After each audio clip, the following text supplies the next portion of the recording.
This week at Fry's, the more you buy, the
Alright, since you said you gotta leave for work soon, I'm just gonna start this motherfucking stream.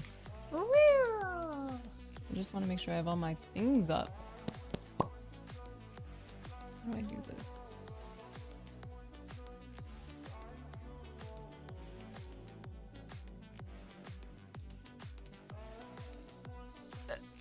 That was a weird burp. It was a really weird one. Okay. Okay. I'm still doing my makeup. I haven't finished it today, so hello. I was on bean duty today, so I brought her to school, so I didn't get to do my makeup. I kinda laid in bed for a little bit, instead of getting up and getting ready. But now I'm here. Hello. Makeup, you so fun. Music? Oh. Hi, hello, Teeksies! So many long times since we've been able to hang out. How are you, girlfriend? How's life? How's the... Like, the few times that I've seen... I had to delete Instagram again, because, like, that one I just kept getting hooked on. But every time I saw your content, I was like, look at you. Look at her. Look at her choosing herself. Love to see it. Oh my god. What up, Grim Reaper? Welcome back. Happy today. I'm just putting a face on my face here. I didn't have time to do my paint by number before starting.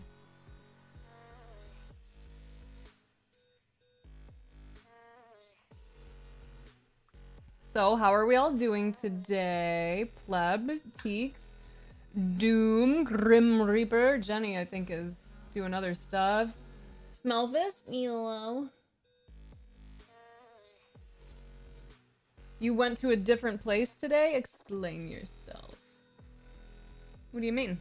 What'd you do? What was it like? How do you feel? You're traveling? Where are you at? Where are you traveling currently? And where are you normally from? Aw, cute! And it's just yours, Teeksies? Thailand. Cool. Normally from Mars? Hell yeah. Fun. You know what's funny? Like, I interpreted that as waves of grief anyway. So I was like, yeah, of course, dude.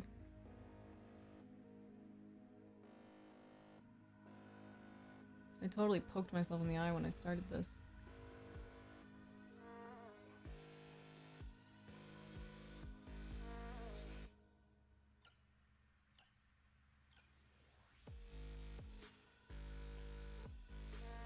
Did I poke myself in the soul? No, I saved that for the weekends.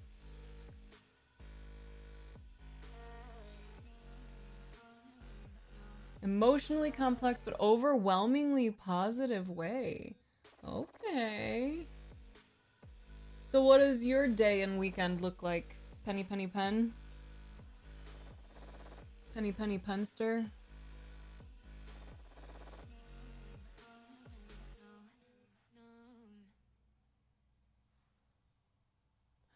Penny Penny Penny.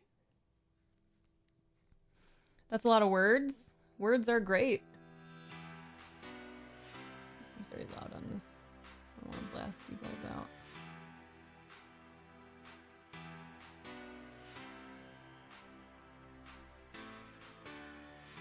Sometimes words are a distraction, sometimes they're an abstraction. Actually, they probably always are. Well, yeah, man, sometimes. And sometimes words are connection. Connection.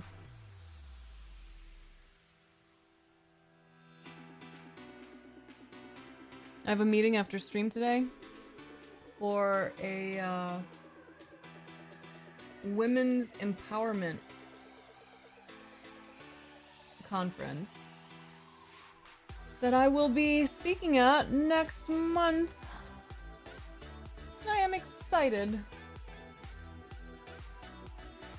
Especially because, like, I think I'm gonna be on this call with a bunch of other people who are, like, coaches and, like, wellness and, like, in that space.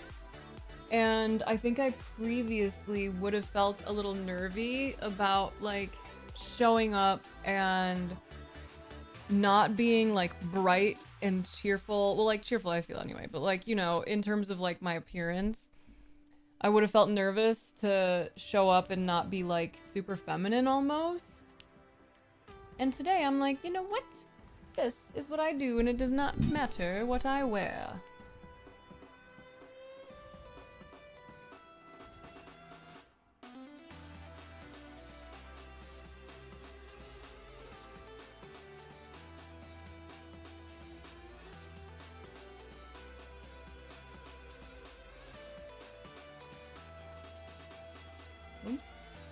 Ooh, I gotta mute. The doctor's calling me back.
I have a doctor's appointment. I have a doctor's appointment. Oh my gosh. Yesterday, my insurance company finally fucking called me back. And, they told me that I have to get a referral before I can go see an OBGYN. Which I have never, ever had to do that. Because it's women's care. Like, this is a part of my, like, you know, it's our standard healthcare to be able to go and get a fucking, like, pap smear and get a mammogram once you're old and all that stuff, right? Nope. Can't just go to the OBGYN. I have to go to my PCP and get a referral for an OBGYN. And like I talked to this woman at the doctor's office and she was like, "Yeah, we've been hearing that a lot. We've never had to deal with that before. It's really dumb. This is a terrible insurance company." Like, yup. Don't tell me, dude. I fucking know it. It's yeah, I believe it's an HMO. Or what's the other one? PPO? But either way, even like I've had HMOs and I've had PPOs and I've never had to get a referral just to go to the box doc because that's just like you have your primary care for basically everything else and then you have your women's care and that was it. I've never had to get a referral to go get my fucking box looked at. Like that's some dumb shit. So this person at the doctor's office was even saying like this is such a terrible insurance company. It's so hard to get a hold of them. So she wanted to verify like everything I gave her just to make sure. And I was telling her that I had finally gotten a hold of them and they told me yesterday which gyno I could see, which pissed me off because I called this specific company and asked if they accept my insurance and they said no. They told me I had to call the insurance company and verify that they would pay them. So I'm like, okay, whatever. Then call and my doctor's office says, yeah, we have one single doctor at that office who we contract with. So they're the only ones. So I'm like, okay, cool, neat, whatever. So I have to call and try and get an appointment with that person next. And I'm going to try to schedule it even without the referral because the last time I checked the other doctor at that same location for new patients, they were like a month out. So I'm like, okay, can I just be done with this? Can I just get this stuff done? I'm wondering if my new PCP can even just refer me for the scans without me having to go to the gyno, or if I have to do that. Oh, I don't know. Yeah, and like I'm telling you, Erica, I think I've almost exclusively had HMOs because I liked that it was relatively like simple, even though you needed referrals. Like in the before times, they had better coverage. So I was like, that's fine, I'll stay in network. I don't really do a lot, like whatevs. Yeah, I don't need a PAP anymore. I got my PAP in my last doctor's appointment where I had to pay out of pocket for it. So now I just need my testing done. I need to have my pelvic ultrasound done and I need to have my mammogram done. But this has been so... Like I can't even get Alina into a pediatrician, which that also feels dumb. Like you would think that for a child, they should see a child doctor just by default. And for a woman, they should have access to a lady doctor. The sense is not making, but I understand it's not supposed to, so... I'm just like praying that this insurance will get me through all these fucking things quick enough, and then I can just cancel it and pretend they never existed and report them everywhere for being the worst company in the fucking world.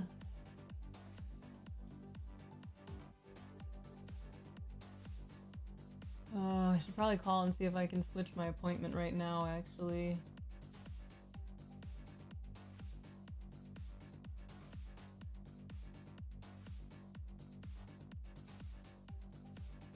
Such a nightmare, dude.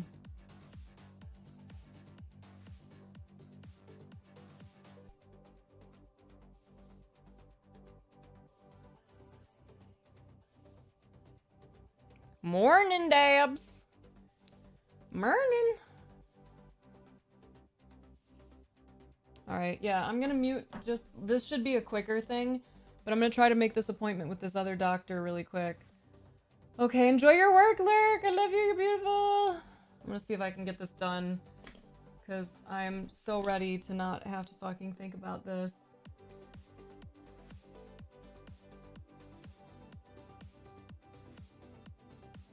So, I'm muting again, this should be quick.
Okay, so I'm on hold with this doctor's office.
This hold music is the move.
one step closer just to find out I can't see this OBGYN until March 24th. That's the earliest. Sorry, I should have had like a sign up. I was on the phone. I was muted. Yeah, that's my bad, Judy. Judy with a booty. I should have told everyone. So now I have an appointment for Monday with my PCP. It doesn't matter, even if I like explain it, they'll just tell me the same thing. Like, well, you're a new patient, so for a new patient, it takes longer. My other appointment with someone else at the office was for February 18th, and now we're moved to March. So I'm gonna call my fucking insurance company again and ask them for a list of other doctors instead of just a singular OBGYN out here that they contract with, so that I can try and see if I can get in any sooner. This shit pisses me off.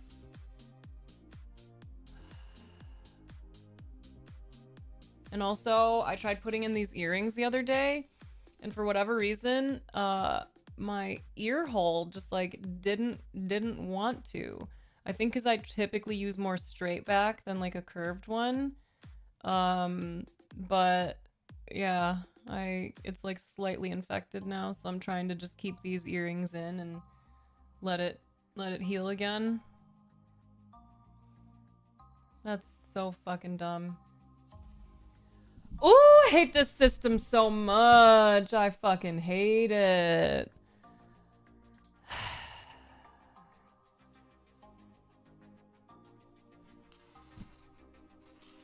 Oh, Lost Souls, you should be able to hear me now too, since you're in the YouTube one. Yeah, I'll be live again tomorrow, same time. And my intention is to do the same schedule next week, where I'm going to be streaming Tuesday, Thursday, Friday, from around 10 a.m. my time, which is like noon Eastern, to about 4 Eastern. And every other Saturday, if I'm not doing the Patreon calls, then I'm going to be streaming. If I don't have like other stuff going on. Try a bit of alcohol when you put them in. Oh, I know, girlfriend. We been new. I've had so many different piercings over the years. I know. I know. Squirrely, how you doing, my brother? Corpus, happy to see you. Oh, I'm so mad. It's so dumb. Albie, unless you were talking about me taking shots or something and not just like fucking alcohol in my ears.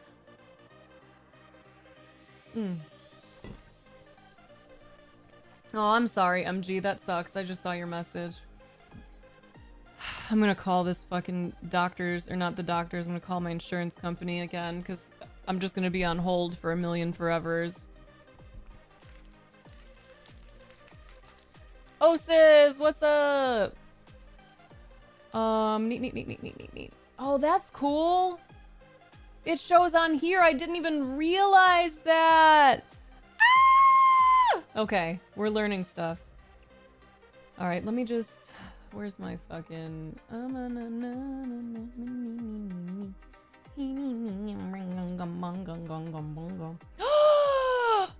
Happy birthday, Big Daddy! Happy birthday to Pooh. So you're 45? 4017? Oh, I'm so happy for you, though. That's nice. That's fun. Was I right that you're 45? I'm so good at this.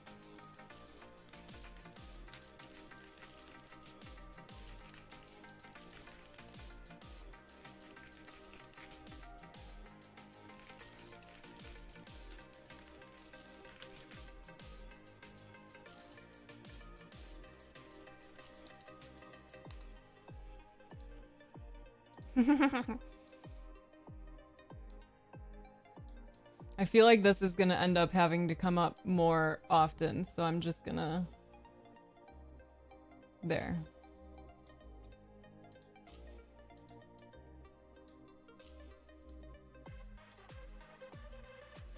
What are you doing? What are you doing for your birthness? F the insurance hose. F 'em. Dude, you know what's so fucking dumb too? Is when I'm talking to this doctor's office, I was telling the woman at the office, like, hey, so I know that you guys are covered by my insurance because you're listed on my insurance card as my PCP. And she was also saying it's super dumb that you have to get a referral for women's care. And she was like, wait, did you already talk to them and get an OBGYN? Because we don't know who to refer people to. We don't know who they work with, and it's impossible to get a hold of them. And I was like, well, I actually got you, girl. They told me this lady. But unfortunately, that fucking lady I can't talk to, I can't see until end of March, which means I would have to pay another $650 a month to keep this stupid-ass fucking insurance for multiple additional months. And I just want this shit over with. I just want to know what's wrong with me. I just want to get whatever treatment I have to get. I just want to be done with this shit so I can cancel this insurance and go back to fucking self-pay if that's possible, because this shit is insane. Insane. That's cool, Judy. Commercial property and casualty, that's what you're studying? Ah! It's just the worst. I'm gonna mute for another second here so I can call this.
All right, I called, I did the thing, so now I just have to wait for them to try to call me back. All right, listen, Big Daddy, you beautiful bitch. You deserve this.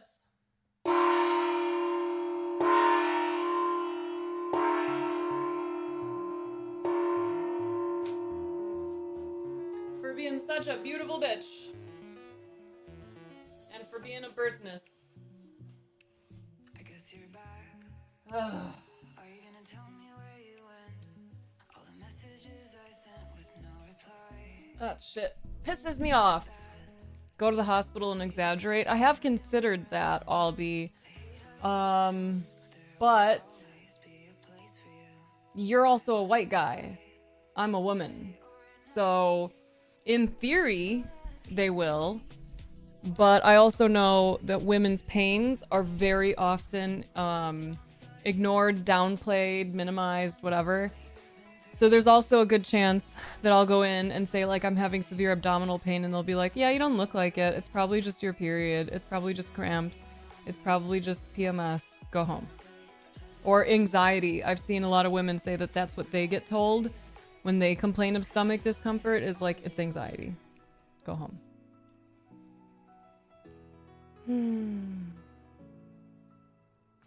We just had to get a new car battery too, Big Daddy. Look at us being twins. Battery twins.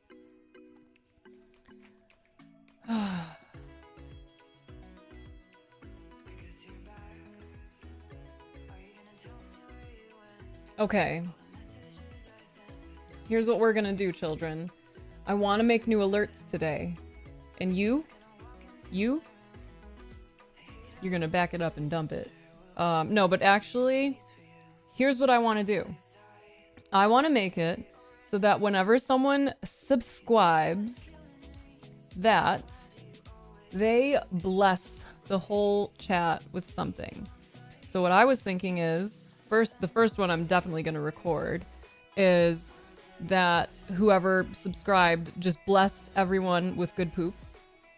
So that's one of the things. Jenny! Do I have lipstick in my teeth? Don't look at me. Jenny, I love you so much. Hi, Shady, what's up? Oh, I think I saw you.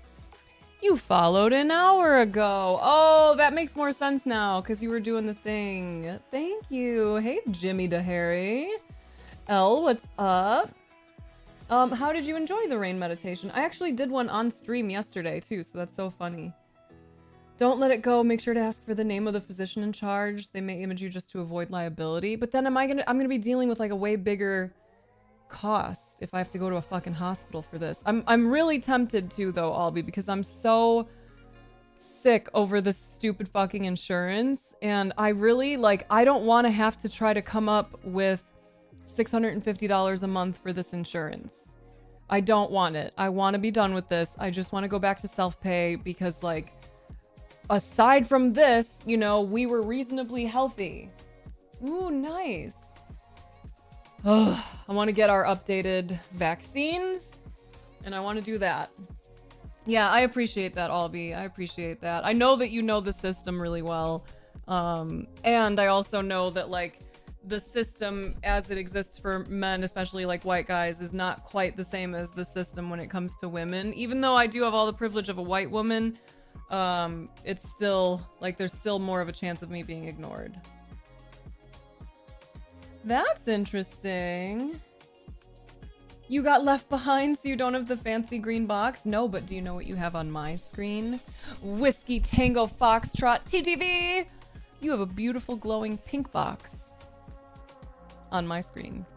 Your box is pink. You have a pink box. Anyway. Albie, I appreciate you so fucking much, but you're not gonna convince me to move to California.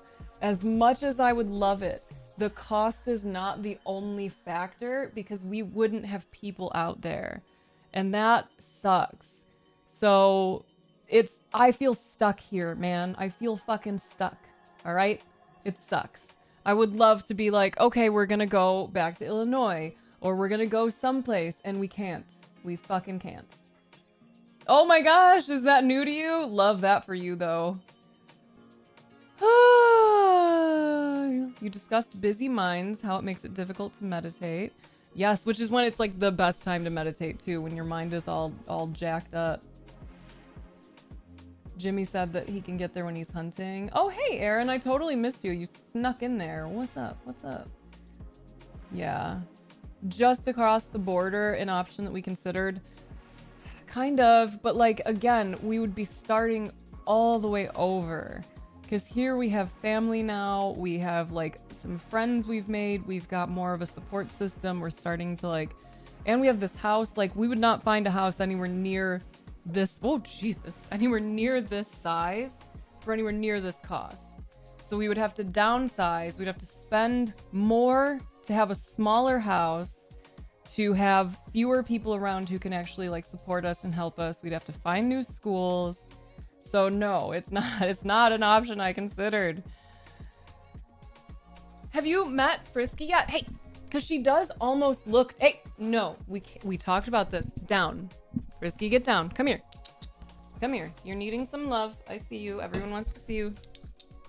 I know, she's such an interesting colored cat. Come here, baby. Can you come up here? So everyone can see how beautiful you are and see your beautiful patterns. Where do I squeeze? There we go. What a gorgeous girl. Come here. I want everyone to see your beautiful baby self. Thank you. Thanks so much. Because you're so pretty. And then you got this beautiful little creamy tummy. Got such a pretty little tummy. And then her little raccoon tail, which is one of my favorite things too. I don't know why, it's just so cute to me. I'm sorry, I'm just showing you off. You're so sweet. Yeah, she is gorgeous. Her colors, her patterns, and she's a sweetie.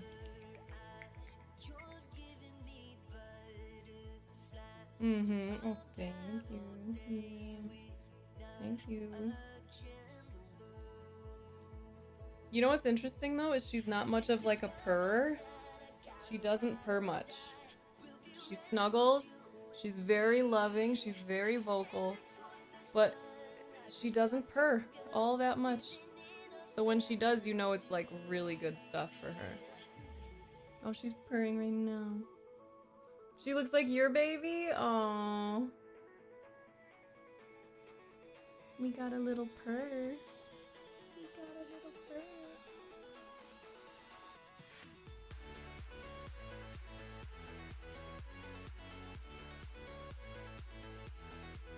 Hey, crazy cat lady. Oh, or snoring, either way.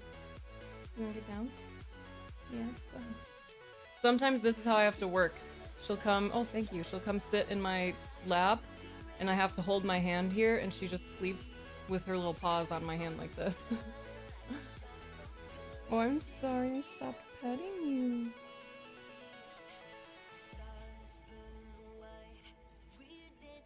Thank you. She is so cute, and she's like a little baby. She's not even a year old yet. She's just a little teeny nugget. And she's got a little blanket here on the front of my desk, so she tends to come and lay here. And if I keep this clear, at least one of the cats will come and lay here. You wanna come up here again? Mm-hmm.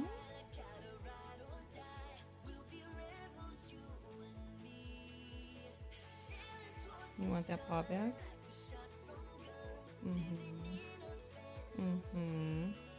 So how was your stream? I just finished a really frustrating call and conversation with my insurance, or not with my insurance, with the doctors, because of my terrible fucking insurance. Where even? My YouTube stream is weird. Oh, there we go. Your baby is almost 8 years old. Yeah, look at how fucking cute that is. Like, shut up. I love her little raccoon tail though. It fucks me up.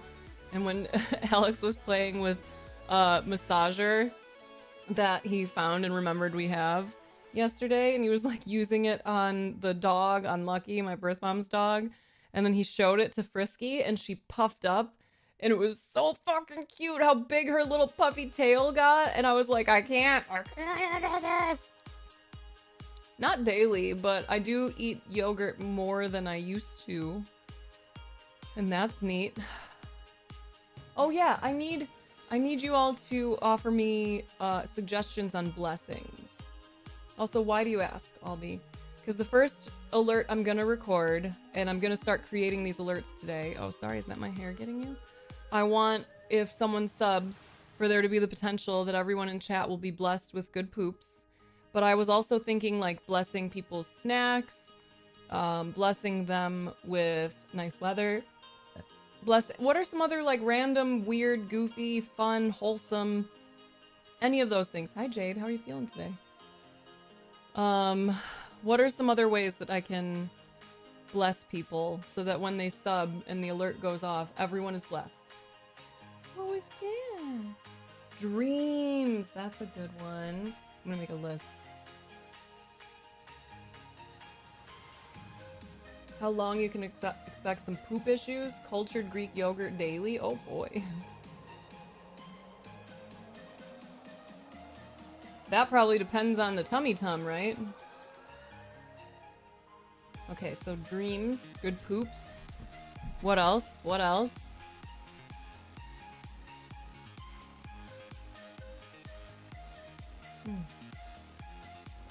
I love that this keeps my coffee warm. Like, actually warm. Come on, y'all. I need your creative brains to do creative brain things. Yeah. Coffee's a good one. I'll say coffee or tea. And bless you with good coffee or tea. I'm gonna create a bunch of alerts today, and the alerts are gonna be blessings. So when someone subs, everyone gets blessed. And I need some creative and goofy things to bless people with. Where's my AirPods? Joints. Ah, I love that. A lot of us are old. Joints. I'm gonna go get my AirPods. I need energy. Not need, but I'm excited to have energy in my body.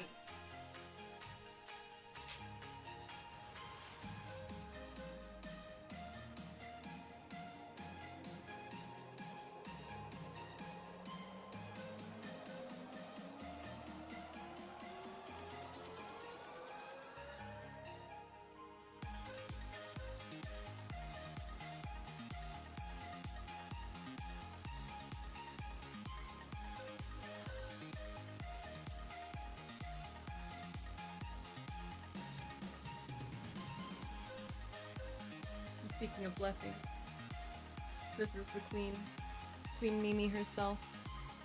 And she's not a teeny girl anymore. She's a thick and healthy baby. Oh, I'm sorry. Can I put you on my desk? Mimi girl? Here, you can have that spot. You want it? I can give you some love. Bless our yeets. Oh. Fun. Maybe not all the way fun, but a little fun. Understood, Penny. Understood.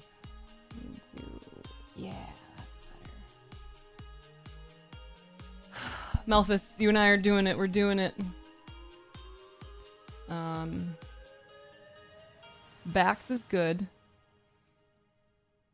Yeets, we're gonna go with.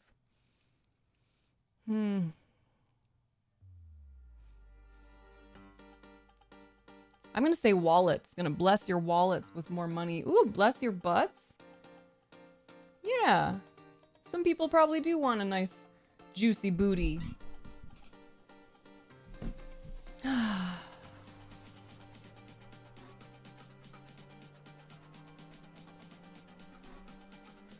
Mimi girl. Good girl, Silky Cat. Yeah, you can lay there by me. Good girl. I'm sorry I yoinked you, but you were so cute and you were talking to me and I loved you. And I just wanted to bring you in here. Oh, good. She's purring at least. Good girl. You can have that spot now. You can lay there and be my bestie. Yeah, good girl. You share some of the badonkadonk with people you have some to share? I'll take some badonk. I'll add some junk in the trunk. That'd be neat. Mimi's looking at my screen like she's gonna try to attack it.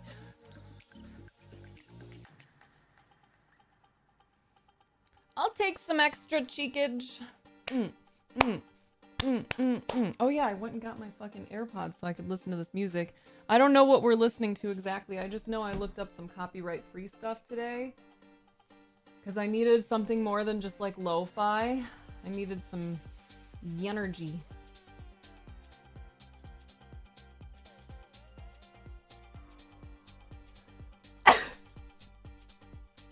Apparently burying your face in a cat makes you sneezy sometimes. Who knew?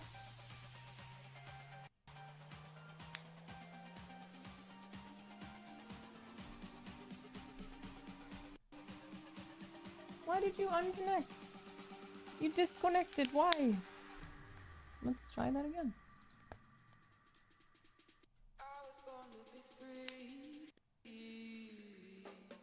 Okay, what's happening here?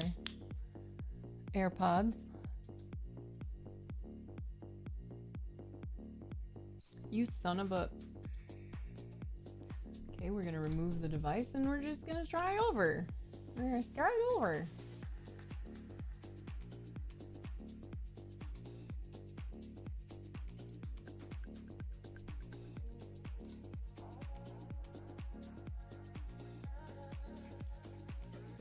We don't try it again.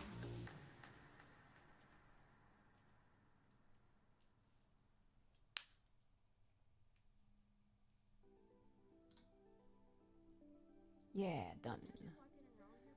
Choochie!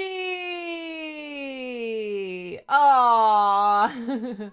Okay. Alexa, play Barbie Girl. Okay, Google, play Barbie Girl. Is that what you were suggesting? Was that what you were saying I should do?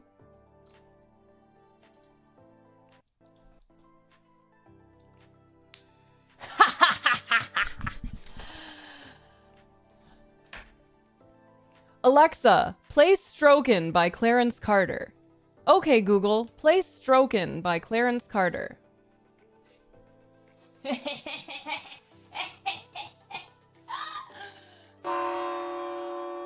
for you, Choochie. Thanks for a million forevers, buddy. What are you? A fuzz? A fuzz. Why, though? So weird. Like, did you see it? Did you notice that? Alright, sorry. Thanks for being a wild creature. Oh yeah. You know how we do. Crazy Cat Lady, tell me you're listening to the whole song. Just tell me that, please. It's worth it. Choochie, thanks for 105, you silly trick-ass bitch. Hey, are you doing the next Ramdas meeting with us, or are you gonna be working that day? I know it's still, like, pretty far off, but, I'm doing a talk at a women's conference that morning. And so I'm trying to plan out, like, my driving and all of the things. Okay, let's see. Let's start with... And he's on the road driving? Aw, man. Okay, fair enough. Sorry to have stolen your man's music.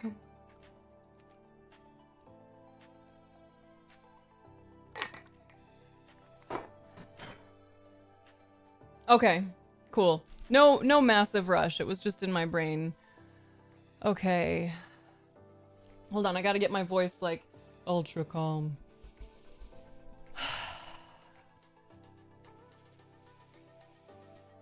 Because this is the blessing voice, you know? All of them have been hijacked, yes. How do I word this? Let me think.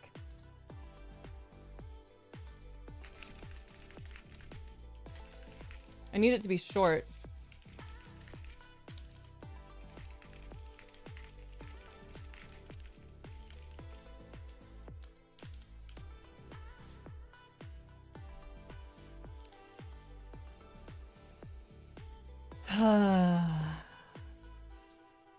Thank you for blessing everyone in stream with great dreams about unicorns and poop. 105. Many long times, bro. Also, I can tell that I actually put just slightly too much caffeine, too much actual coffee in my coffee today because I've been doing more decaf. Because I feel almost like I didn't put on deodorant, and this time I know I did. Okay, let's listen to this and see how it sounds. Once I mute that. I'm recording alerts. This was my plan for today. Why are you not playing where I want you to play? Like if... What even?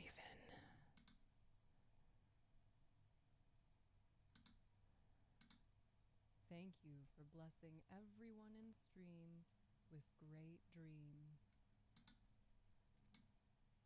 Should I make it great dreams about dinosaurs? Everyone likes dinosaurs, right?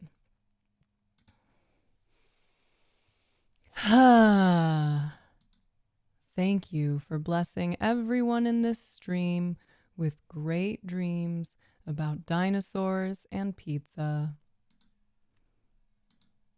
Thank you for blessing... Okay, so it's very quiet on here, but I'll bump it. Hopefully this isn't too... Thank you for blessing everyone in this stream with great dreams about dinosaurs and pizza.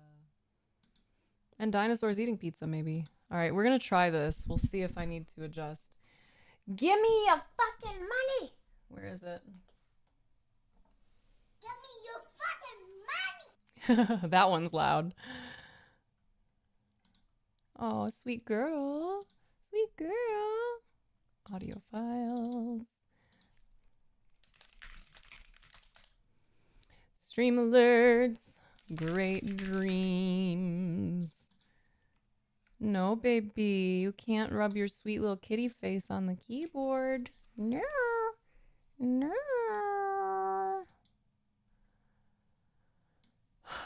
Okay, we're testing it. We're doing it.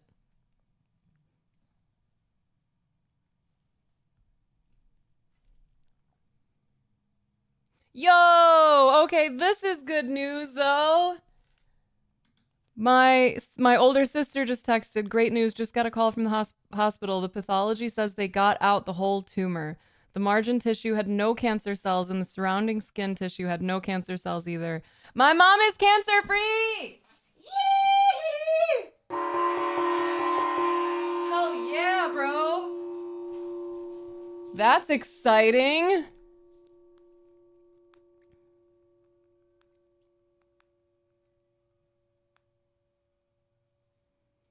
Fuck yeah! Fuck yeah, mama!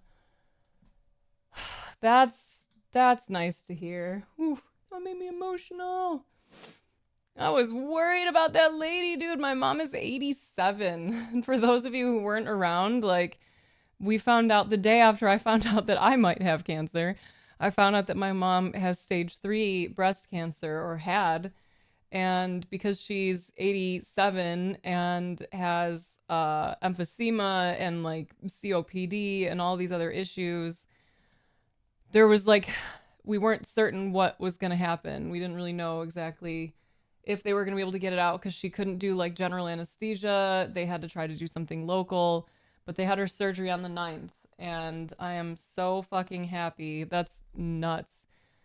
And it's wild too, because like she just looked so good post-surgery. I'm gonna show you this little fucking cutie that is mi madre. I need to delete.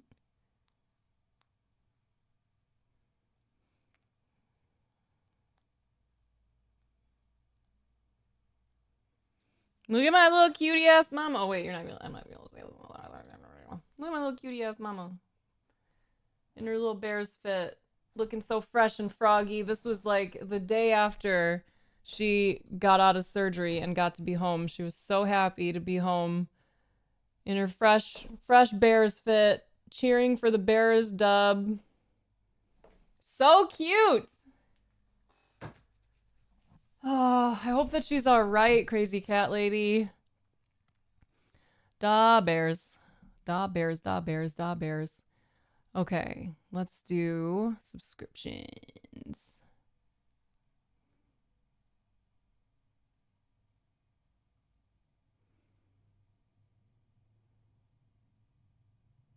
What do I wanna...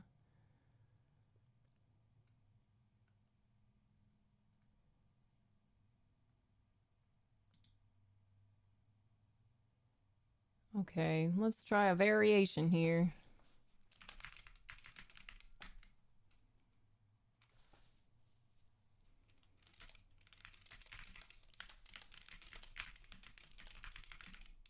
You're gonna pick up some MJ because you're a D-gen. Hey. Oh, wait. What? Yo, I got a coupon for a free doobie. Do you think you might want to come and get my coupon and grab me a free doobie with your purchase? Oh, you get a Mimi butt.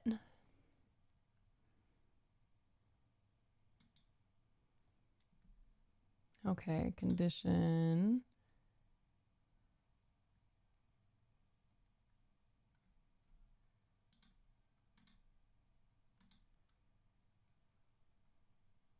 Say less? Yeah, fuck yeah. Let me just go make sure that it doesn't have a date on it. Yeah.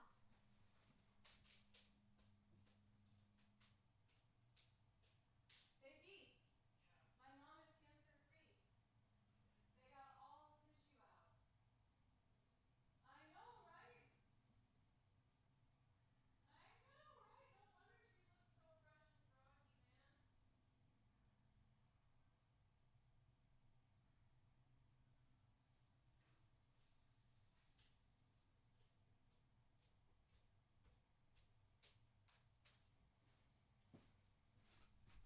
Free doobie coupon? A doobie coupie? It actually doesn't have an expiration date. So hell yeah.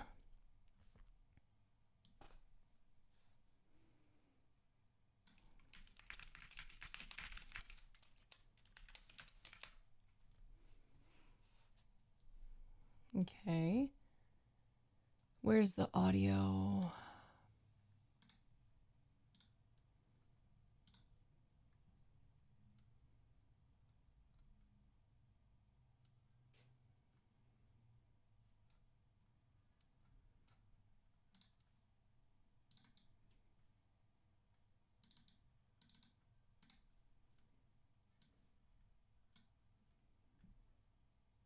All right, cool, man. I'll see you when you get here.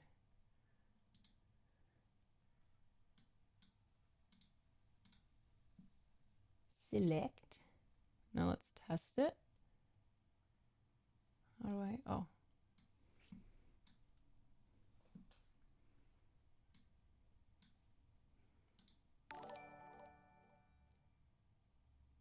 This is a subscription test. Oh, because I have to save it. Okay, let's try it again. Thank you for blessing everyone in this stream with great dreams about dinosaurs. Testing it again. Thank you for blessing everyone in this stream. I don't know. Great dreams about dinosaurs and pizza. Okay, I think I just need to turn Subscription test. the volume all the way up here and then turn it down for like YouTube music purposes. Because that might be the move.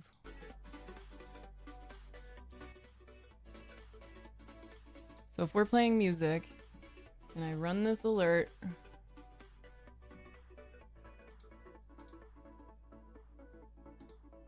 thank you for blessing everyone in this stream with great dreams about dinosaurs and pizza.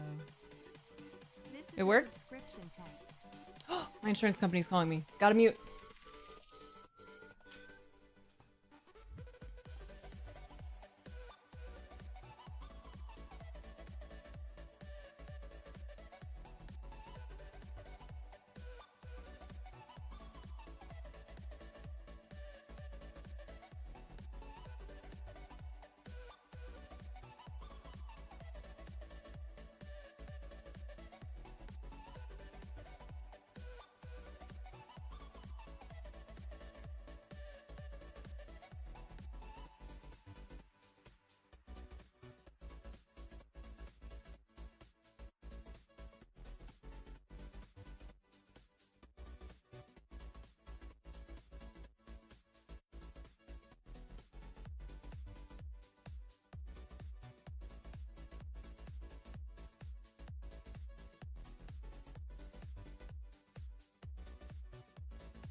Thank you for blessing everyone in this stream with great dreams about dinosaurs and pizza.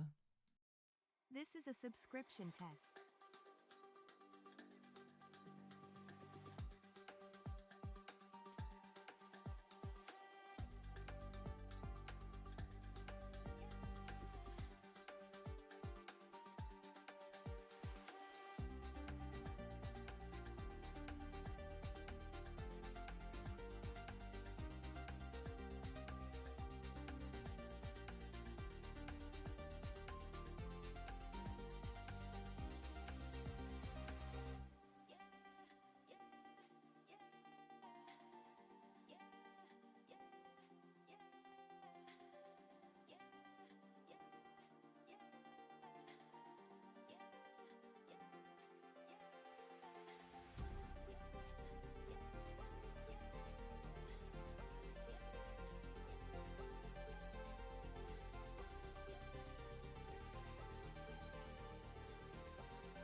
Okay, I'm back on hold now for 3 to 5 minutes.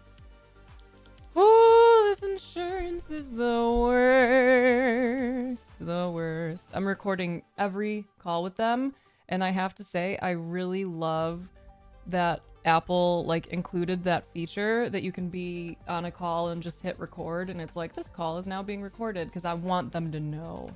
I want them to know I am a documenting ass bitch. I am not about to let this shit slide. So I'm asking them right now to verify for me a list of OBGYNs that I can see that they can confirm are in network. Same with a hospital system and an urgent care in case we need any of those. So he's gonna take some time. We're gonna figure it out. And in the meantime, I made a new alert. Did you see it? Did you see it? Look how cute it is. Thank you for blessing everyone in this stream with great dreams about dinosaurs and pizza. Yay! Subscription test. Okay, so that one's saved. Now we can do another one. I think...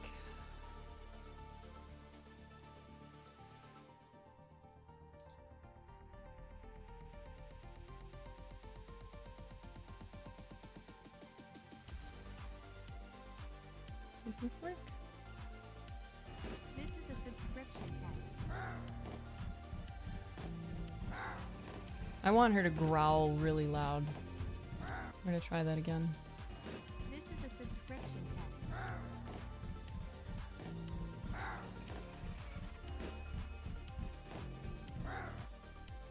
I'm very sorry that you are feeling so alone, Walids. Am I saying that name right?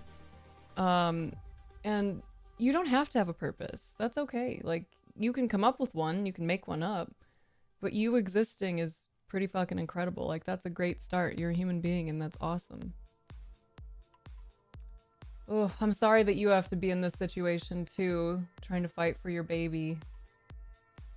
Oh, Chuchi, I'm gonna open the front door so you can just sneak in, okay?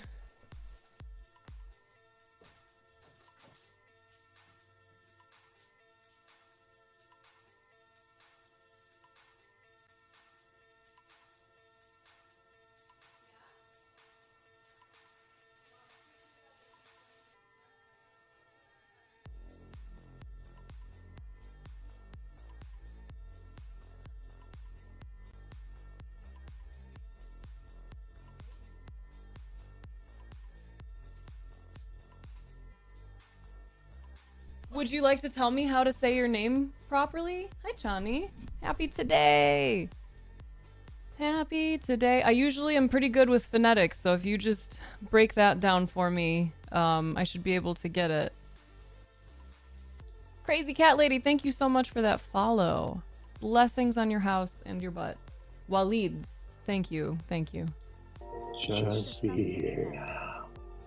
Just be here. Yeah, that one's sweet. I wish I had a bigger version of that. But that'll do. Okay.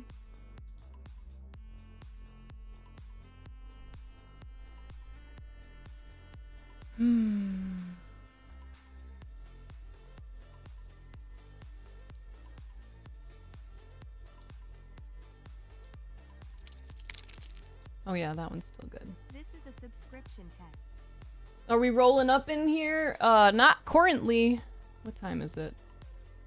What's the current topic? Oh, you can see this. I'm currently on hold, so I'll have to mute again at some point with my insurance company, which is absolutely terrible. Walidas? Is that what you're saying? Or Walid?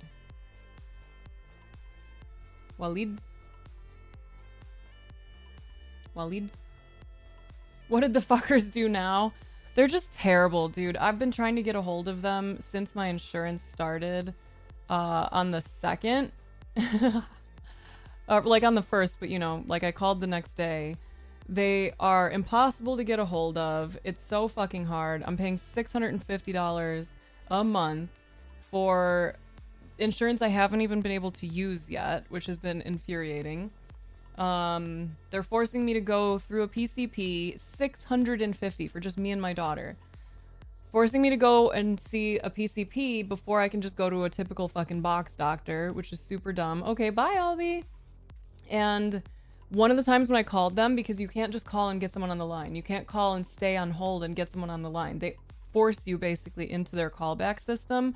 One of the times when I called, they told me I was caller number 2.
Yeah, insurance in the US is fucked. It's so bad, and the Republicans are making it worse, and the Democrats are doing jack shit about it.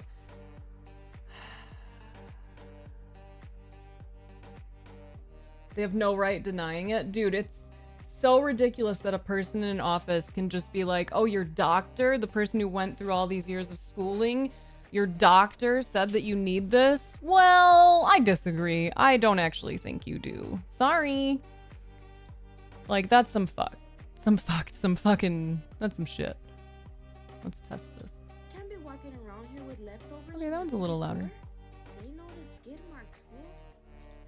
This is is a sub-gift test. Can't be walking around here with leftovers Yeah, we want that from one the day louder. before. Say no to skid marks, fool. This is a sub-gift test.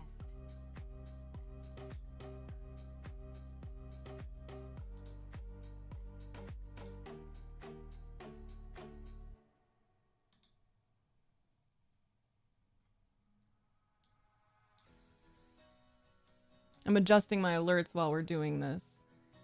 Yes, people do die because of insurance issues. There was actually a really sad example of that. Leftovers from the day before.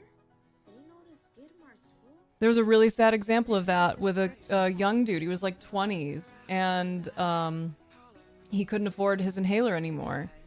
So he died. Like, quite literally, he couldn't afford to get it filled. My daughter's 4. Literally, crazy cat lady. Oh, it's so it's maddening. Can't be walking around here Yeah, with that's leftovers nice. from the day before. Say no to skid marks, fool. This is a subscription test. Chucky.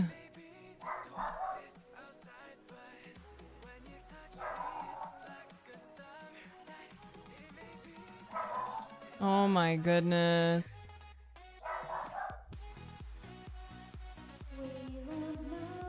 Okay, this one can be louder. I do have a partner, Waleed. Better. I'll go a little louder still. This is a sub-gift test.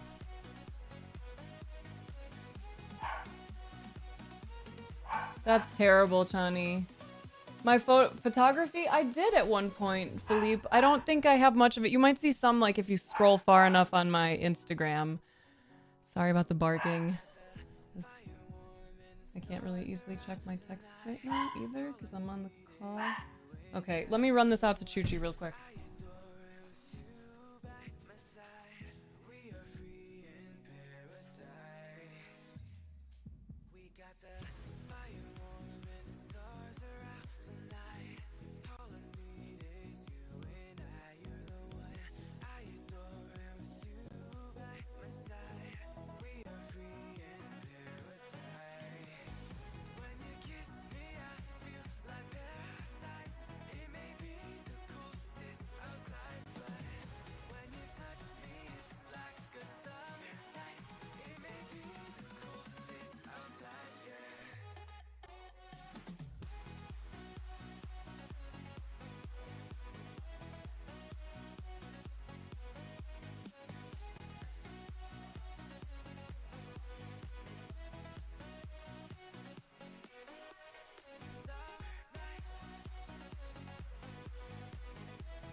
If only for tonight, I'm gonna let you in. If only for the high, I'm gonna let you in. Okay. Look up to the sky. Do you I don't believe that you have to have, like, a partner or a child to have purpose. And again, like, what I had said to you initially, Waleed, is purpose is something you get to decide on for yourself. There's nothing that's, like, automatically assigned to you. Like, everything's made up. None of this is fully real, right? Like, what do you want your purpose to be? If you check in with yourself and you ask, like, what kind of impact do I want to have on the world? What comes up for you? What would you like to offer? Oh, that's fucked, crazy cat lady. Hey, Radium. Yeah, find what feels right for you. Scam them back a few times. Are you a photographer, Philippe? Yeah, nice and loud. It's not something that I think you're gonna find. It's something you can just create. You can decide, this is my mission statement for my life. Mummy Milky. Oh yeah, that one can definitely be louder. Mummy Milky. Closer. Sub-gift test.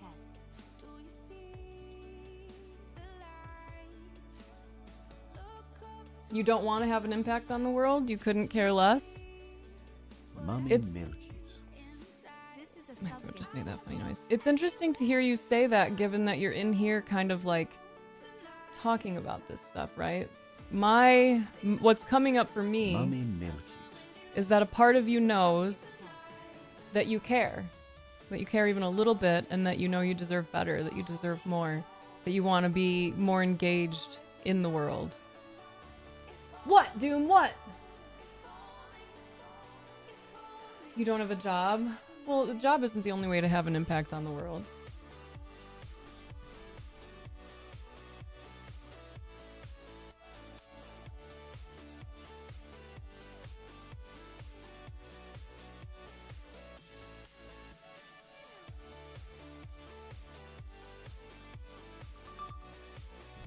Oh, you fucking hoe. Doom, were you here when I got the news that my mom is cancer free? The surgery actually was like fully successful. I smell marijuana. We'll keep that one. This is a sub-gift test. One of your purposes is crocheting? Hell yeah.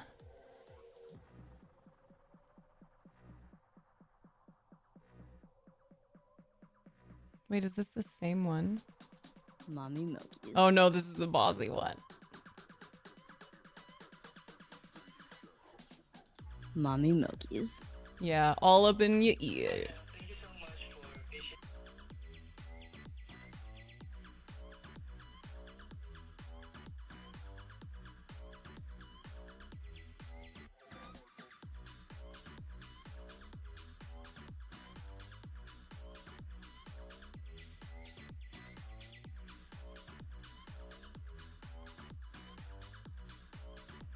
Thank you, Waleeds. It's my mom, my 87-year-old mother, who I'm so grateful to know is cancer-free. Mommy Milkies. Yeah, that's the volume we want.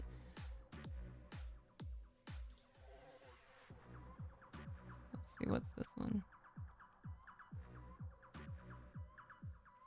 Aw, Mary. Today was a good day. There we go. This is a subscription test. We'll save that one.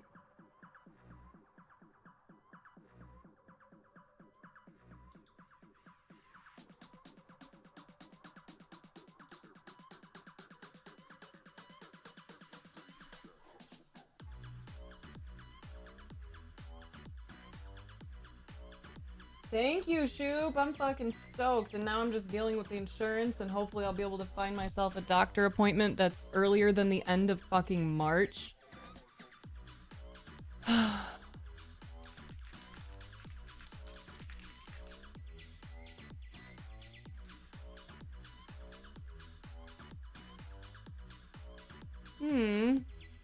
What kind of photography do you do? What are you most passionate about for photography?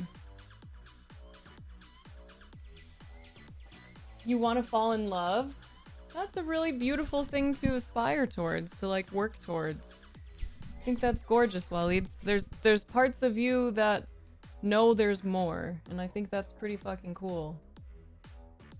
Channy, where are you? What country are you in? Because you said that in your country, like, you're actually cared for. Here, not so much. In the Netherlands, we have a lot of friends in the Netherlands now. Okay, I gotta come up with another one really quick.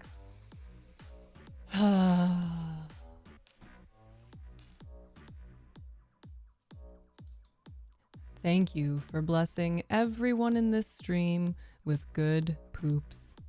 Hooray for your butts. Hey, baby. Surprise! Kitty.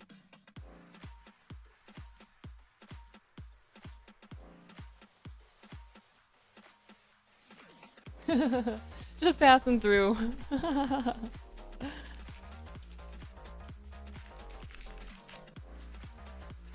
This music is working though. I wanted my body to have no choice but to like want to wiggle a little bit today.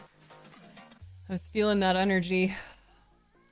I'm also feeling, I think, like especially motivated to get this fucking medical stuff figured out because it's driving me nuts. Hey, baby.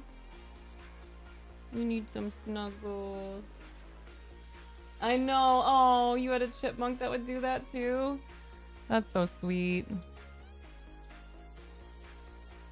Okay, now we're gonna test this one.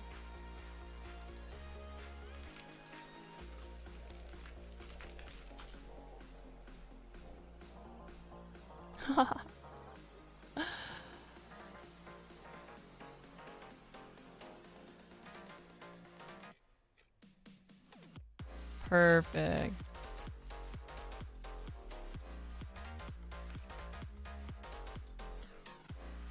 We're gonna test this one.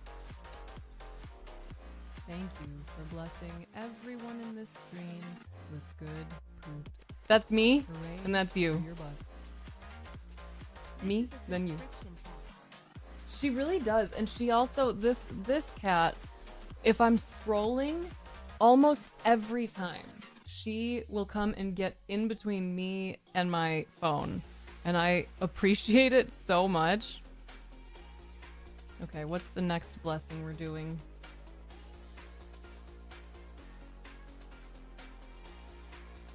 Your wallets. We're gonna do wallets.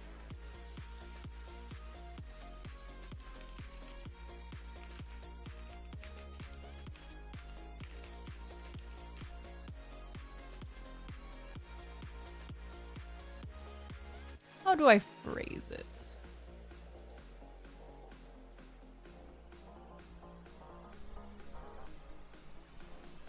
Yeah, 150 per month for insurance just sounds so incredible. Like it's like hard to even imagine it at this point.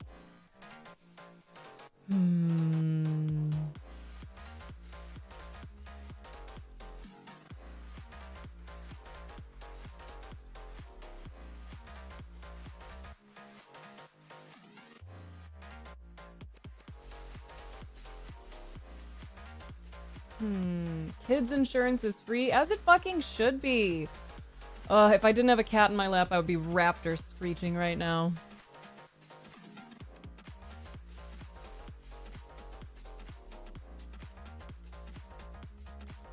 Hey, thanks for blessing everyone in here with money. Yeah, they're gonna have some fat stacks now. That's what we're gonna go with. Oh, is he coming back? No?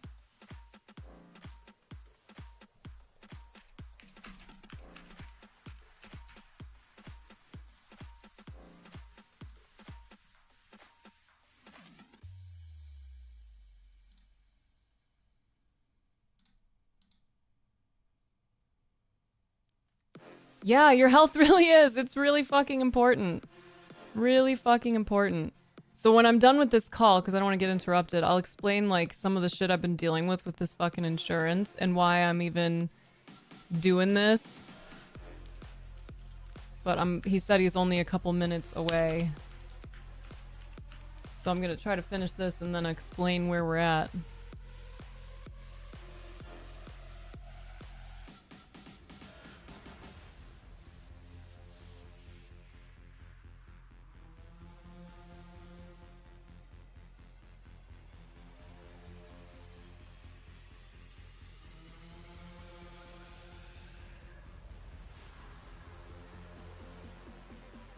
What in the world is that? Is that a sloth?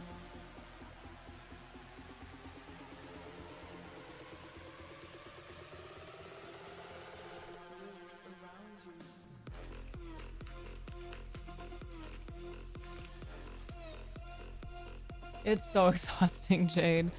And I'm like, I think if I weren't streaming right now, I would have felt even more like, oh, I don't even want to deal with this today, you know?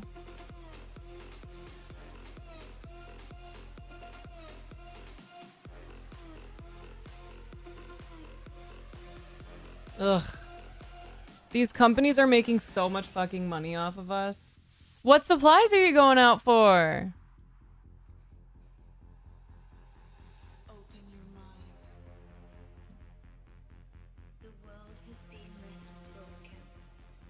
Hmm.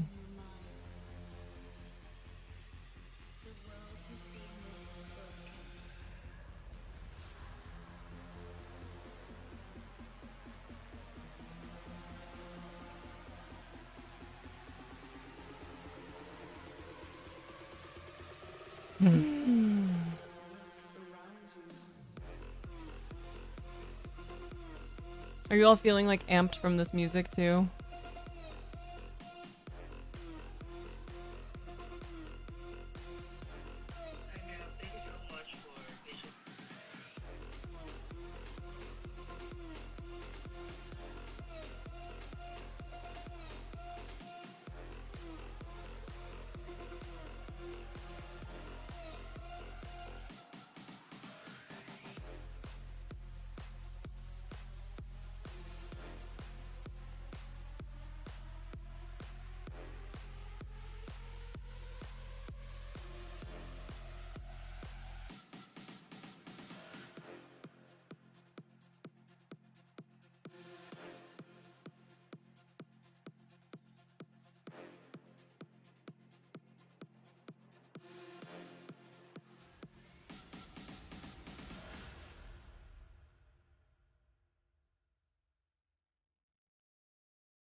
Bruh, 32 minutes on that call. 32 fucking minutes. Dude's gonna email me a list of the providers that should take my insurance based on what they have, but I still have to call all the providers and verify that they take my fucking insurance. So cool. Like, what the fuck is this? Oh, I'm so mad. And like he said, they're pulling this information and they're gonna send me an email, because I was like, I don't want you to just give me a list I have to write down all these names for. Like, just send me an email with all of the people who you can tell me I can go to. And it's gonna take 34 to 72 hours before the fucking email gets here. It's so disgusting, man. It's so disgusting. I'm testing another alert. Hey, thanks for blessing everyone in here with money. Yeah, they're gonna have some fat stacks now. There we go. This is a subscription test. Okay, so we have 3 blessings as possibilities now for subscribers. You can bless the whole fucking chat. All these sweet babies. I'll make more when I wanna. I have some more ideas thanks to Smellus. Food shop, fun.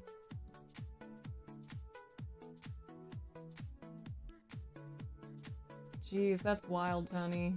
Am I saying your name right, Tony?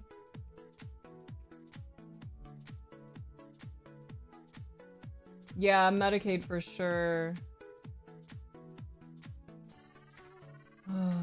Used to do a lot of reportages. Oh, cool. Now mostly corporate headshots. I gotta get myself a headshot soon, because I'm doing that talk next month, and I gotta do that. Chani? Okay, cool.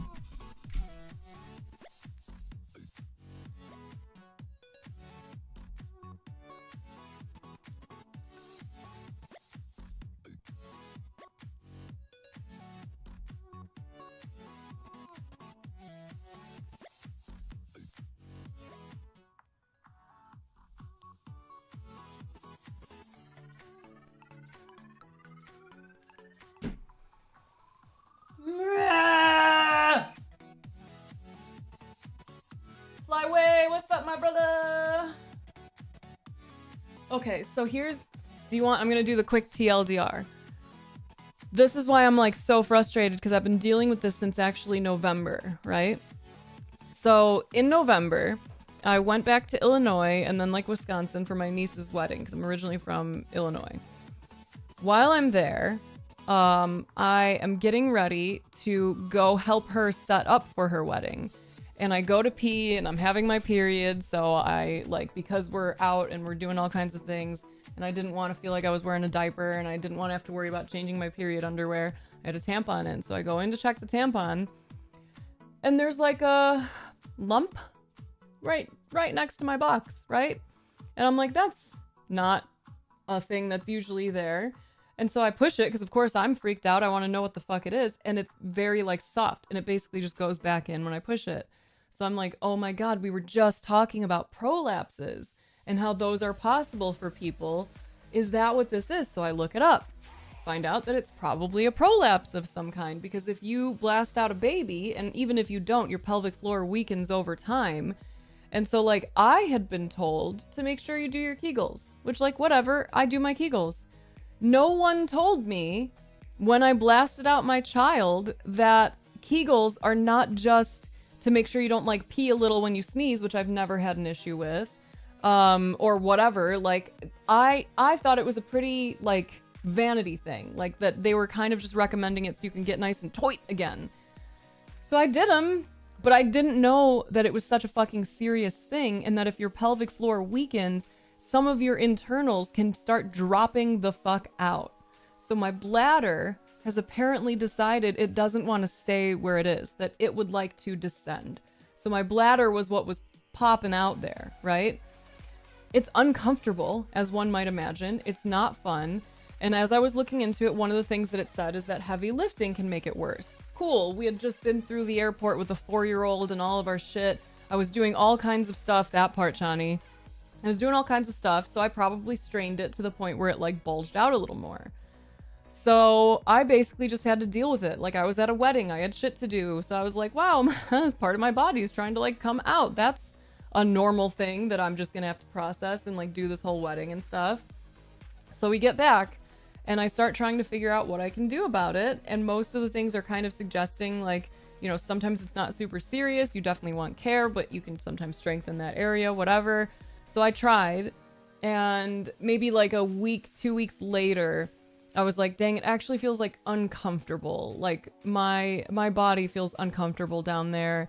Like this is not cool. It was impacting like my ability to poop. And I love a good poop, man. It was impacting my ability to poop because like the whole area was so like not okay. So I finally try to get in with the doctor. And my last shitty insurance had hooked me up with this doctor's like group called My Doctor Now, which actually has been pretty decent. So when I canceled my last insurance, I signed on for a plan with them where you pay like $49 a month and your visits are only like $10 and you get discounts on all these other things that they do. And they also do like gyno stuff. So I was like, cool, this is actually kind of perfect because I've been there a couple times for like illness, been there a few times with my daughter. Like honestly, I got no beef with this group. They're pretty cool. Except when I called to make an appointment to go to a gynecologist, they have one fucking OB/GYN for the entire Phoenix area. For the whole valley, one. And he works out of offices that are an hour away from me. So I just so happened to get lucky that he had a cancellation that morning. So I basically had to like hustle to get ready, change my plans for the day, and just go. So I go to the doctor in this fucking far off land, telling him like I'm having this issue. I think it's some kind of prolapse. And so he looks, confirms that it's a bladder prolapse, tells me he thinks that because I'm like younger, reasonably healthy, that I should be able to do pelvic floor therapy and not have to worry about surgery. So he wanted to revisit it in about 3 months, right? I can't afford pelvic floor therapy because everything is out of pocket at this point. So I'm like, all right, well, I'll try and figure this shit out. So I'm just trying to do my own exercises. And it's been like, for the most part, it's okay. But if I do end up heavy lifting, then it starts to be more of an issue again. And like, I have a toddler, so I carry, well, I think whatever, she's a preschooler, but like she wants to be carried sometimes. So while I'm at the doctor's office, he is looking through my info. He's talking to me about my cycle, which has been insane lately.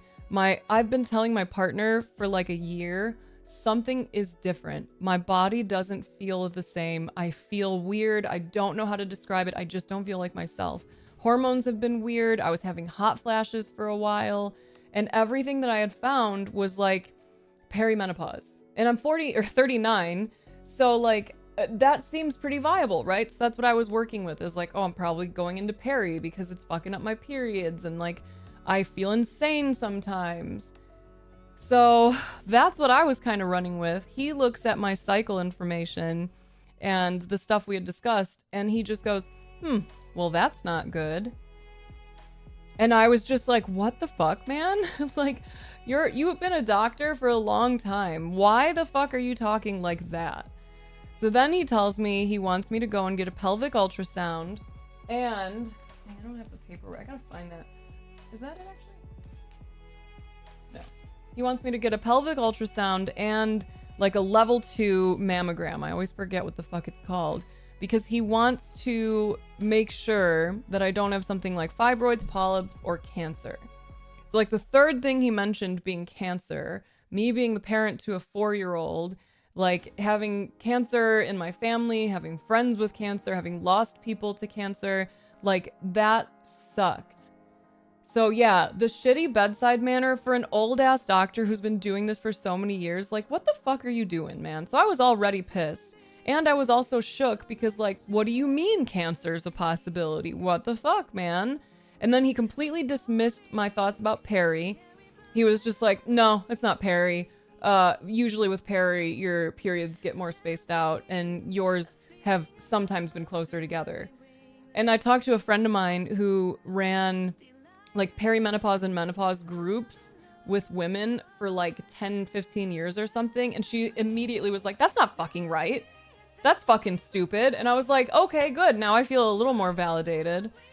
But anyway, he refers me out to go and get scans.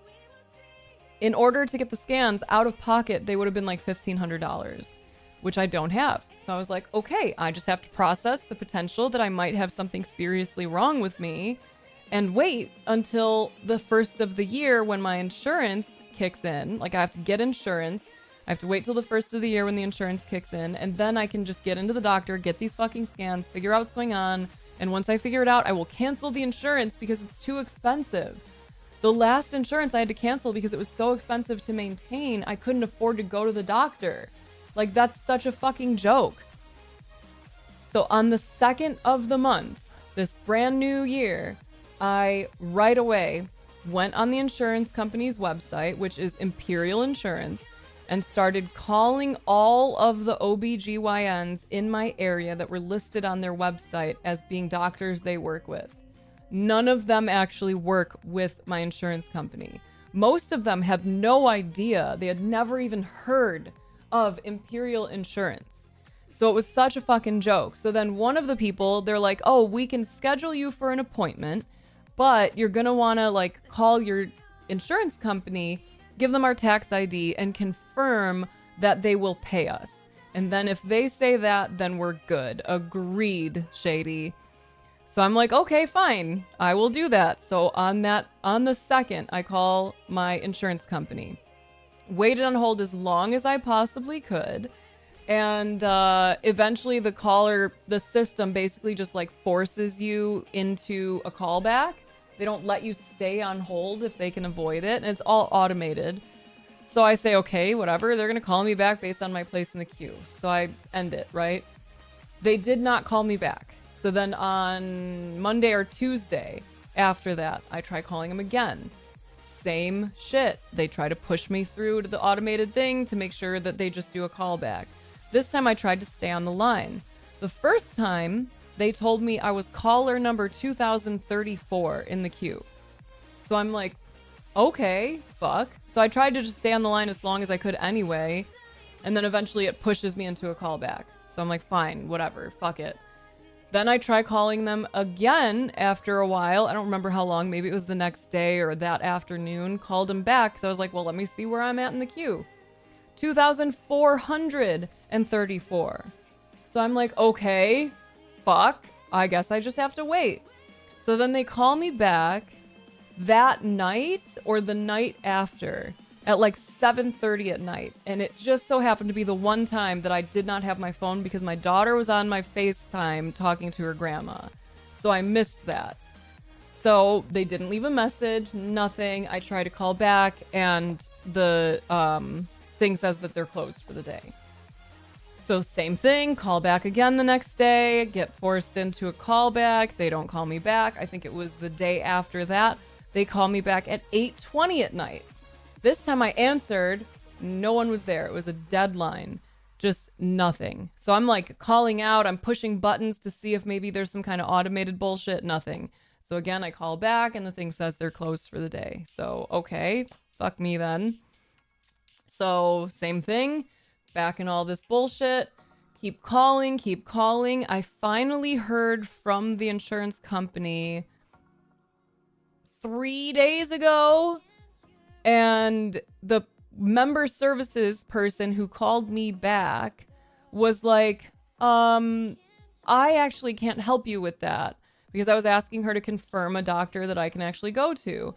She's like, oh, I'm sorry, I can't help you with that. I'm member services, but I don't do that. I help people like reset their logins or do some other like basic stuff. So I was like, okay, can you just like transfer me? No, I'm sorry. I'll have to put you in the queue, but I'm going to mark this as urgent and let them know that they need to call you back. Another day goes by. Nothing. So I call again. That night, I get a call that I miss from a person from member services who does leave a message. But of course, like I missed it because it was like 9 something or whatever. So then I call again. And this time I finally get a call back. Yesterday afternoon, someone calls me back and they tell me about this one doctor that I can go and see. And I was like, okay, can I just make an appointment with this doctor? No, you actually have to go to your PCP first. You got to go to your primary care doctor to get a referral to go to an OBGYN because it's considered a specialist, which is such a fucking joke that something that is imperative in women's health is considered a specialist, and I have to go to another doctor and be like, hi, I have a vagina. Can you refer me to a doctor who specializes in vaginas? That'd be awesome. So I just today got in touch with this doctor's office, and they are also saying this insurance company is ass. So yes, we do take them, and like we can do that referral or whatever, but Devon, thank you very much. But can you also give us the information of the person that the insurance company said that they will work with? Because we haven't been able to connect with anyone at that company to figure out who we can refer people to. And this has been coming up a lot. So I give them the name that they offered me. So now I was just on the phone again for 30 something minutes talking to the insurance company to try to figure out what OBGYNs I can go to, because the one that I called that they contract with can't see me until the end of March. So that would mean I would have to pay for another couple of months of this shit ass insurance for what? For fucking what? So they are going to give me a list. This is what I requested. Can you give me a list of OBGYNs in my area and like kind of beyond that work with you, that actually work with you? So the dude puts me on hold for a million forevers, finally comes back. I do not, Crazy Cat, finally comes back. And he tells me they're going to send me the email that I requested. It'll take 34 to 72 hours. And that I still need to contact each of those individual providers if I want to try to set up an appointment with them. Obviously, I would have done that anyway because I want to get in sooner. But I still have to verify that they take the insurance. So I'm like, I was telling the dude, I was like, I hope you know, like, I am not trying to have like an attitude with you. I know you are just doing your job, but you're hearing frustration in my voice because I am really frustrated because this makes no sense to me. How do you not even know what companies you work with? I should not have to go and do this extra work because the last time I went on your fucking website, and I didn't swear when I was talking to this guy, but like the last time I went on the fucking website, I did that. You told me based on what's on your website that these are the people I can go through. I called all of them. None of them work with you. So I feel like I'm just going to be in the same fucking spot. Raph, that's why you got to take a PPO instead of an HMO. I love the oversimplified suggestion and solution here, but it is not that easy. The marketplace is insane right now. This insurance was, I think, the cheapest insurance they offered, and it's $650 a month. I already can't afford it, but until I know if I do have something like cancer, I have to keep it. Because if I did have cancer, then I would really be fucked if I didn't have insurance. That is fun, the way that turned out, Johnny. So dumb. Yikes, Radium. Oh. It's so dumb, and it's maddening. Like, that whole first month, I was so stressed and sad. Like, I might have cancer. I don't know if I'm dying. I don't know what the fuck is going on. And I can't even find out. And the thing that helped me to not feel like I was going crazy was like, I'm going to be able to have insurance at the beginning of the year. I'm going to get into the doctor. I'm going to figure this out. That was my saving grace. And now the idea that I might have to still wait until fucking March before I can even get in to an OBGYN to have them do the same thing and tell me that I have to go and get these scans. I don't remember where it went, but I remember looking into Planned Parenthood right after that doctor visit to see if I could do this. And I don't believe that they were able to, but I am going to make a note to try again because, like, what the fuck?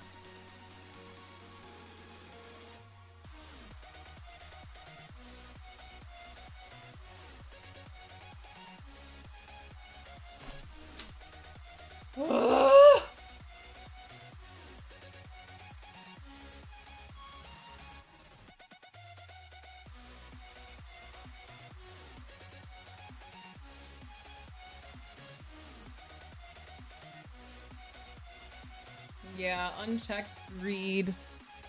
The current system makes having employer-sponsored insurance really important. Yeah, I started applying for part-time jobs, but the current system makes having an employer really difficult.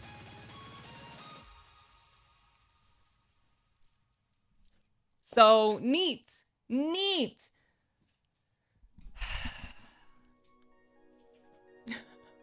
What are you getting at? Are you trying to get a bug?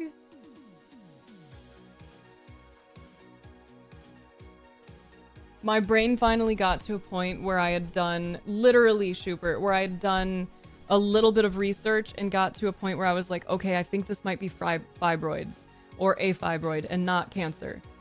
So that has been offering my mind some peace of like, just the signs kind of add up. Like it would make sense for it to be a fibroid because a fibroid could even be contributing to the prolapse. So I'm kind of rocking with that, but even that pisses me off because I learned after that appointment, because of course it's not like the doctor was like, and hey, just so you know, like it's probably a fibroid. That's way more likely because nope, nothing. He says it all like it's absolutely nothing to him. And when I look it up, I learn 70% of women will have fibroids at some point in your life. 70% of women. 80% of black women get fibroids. And they can cause all kinds of issues because do you know what a fibroid is? It's a fucking tumor. It's a fucking tumor in your body. And many women get multiple of them. Multiple. But they get called fibroids instead of tumors because they're typically not malignant.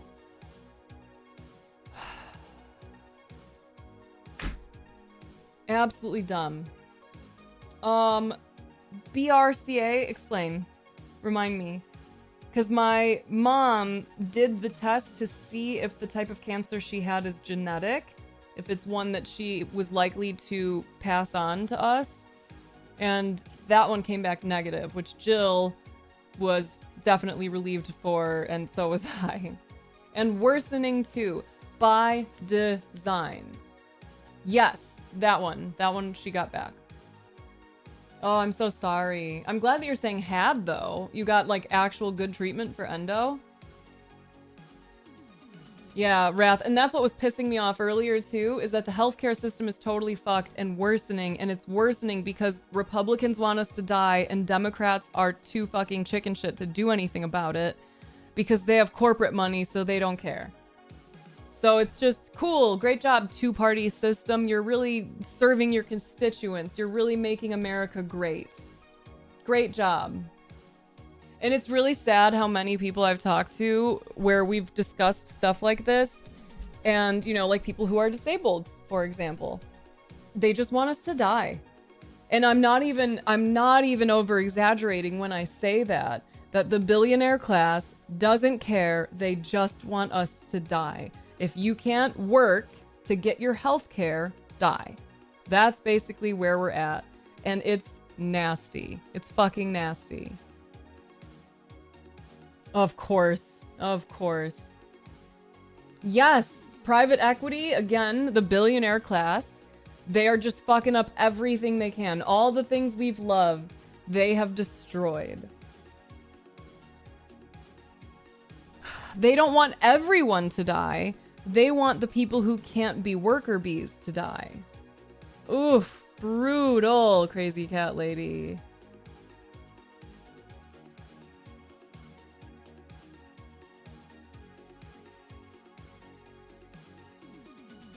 Definitely need to roll up to this conversation and topic. Yup. 3 months ahead? Jesus, 106. Ugh. It's nuts. It's nuts. It's nasty. We all deserve so much better.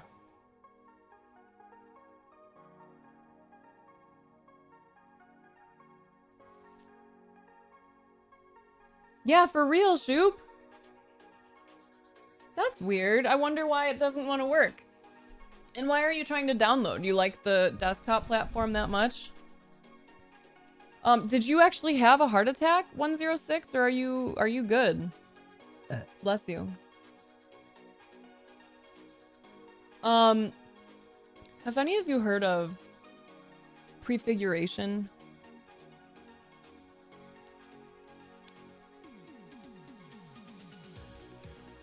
Oh my god. And to be in that situation and to have to just drive around. Jesus, of course they do. Of course they do.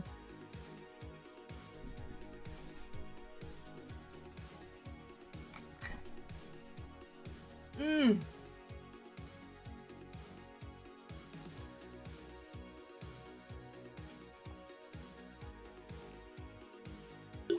That's super fucked. I'm so sorry that you had to process that. No, thank you. Tempted though, like I almost, but I know as soon as I start it would slow me down. The day after I found out that I might have cancer, that's the day that I found out that my mom had stage 3.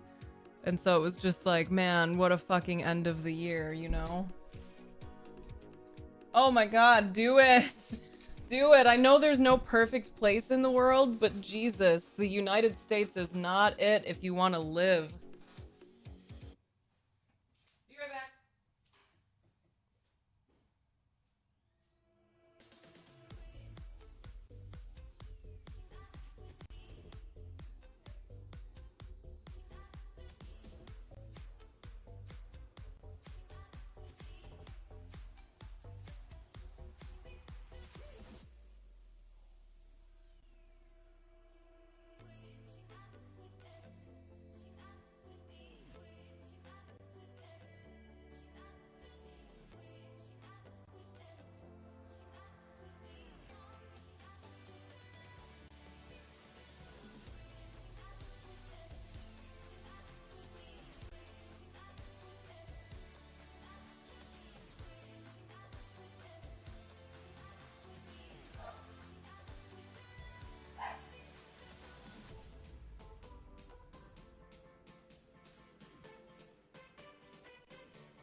You can't vote here? Of course.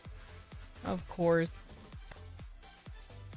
Hey, that sounds awesome. Aaron the Crystal Clawed. Pasta and some, like, hitting some drums. Sounds fucking awesome. Yes, isn't that insane, Shuper? Especially considering she's fucking 87. She has emphysema. She has COPD. She has AFib. She's got, like, all these issues. And, like, they got it all.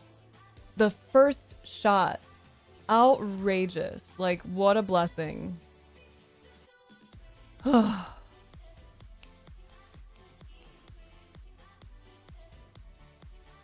hobby for an emotional outlet. I think that's always, like, a great option. And learning how to, like, self-regulate and meditate or do other things that can be really grounding, also pretty neat. You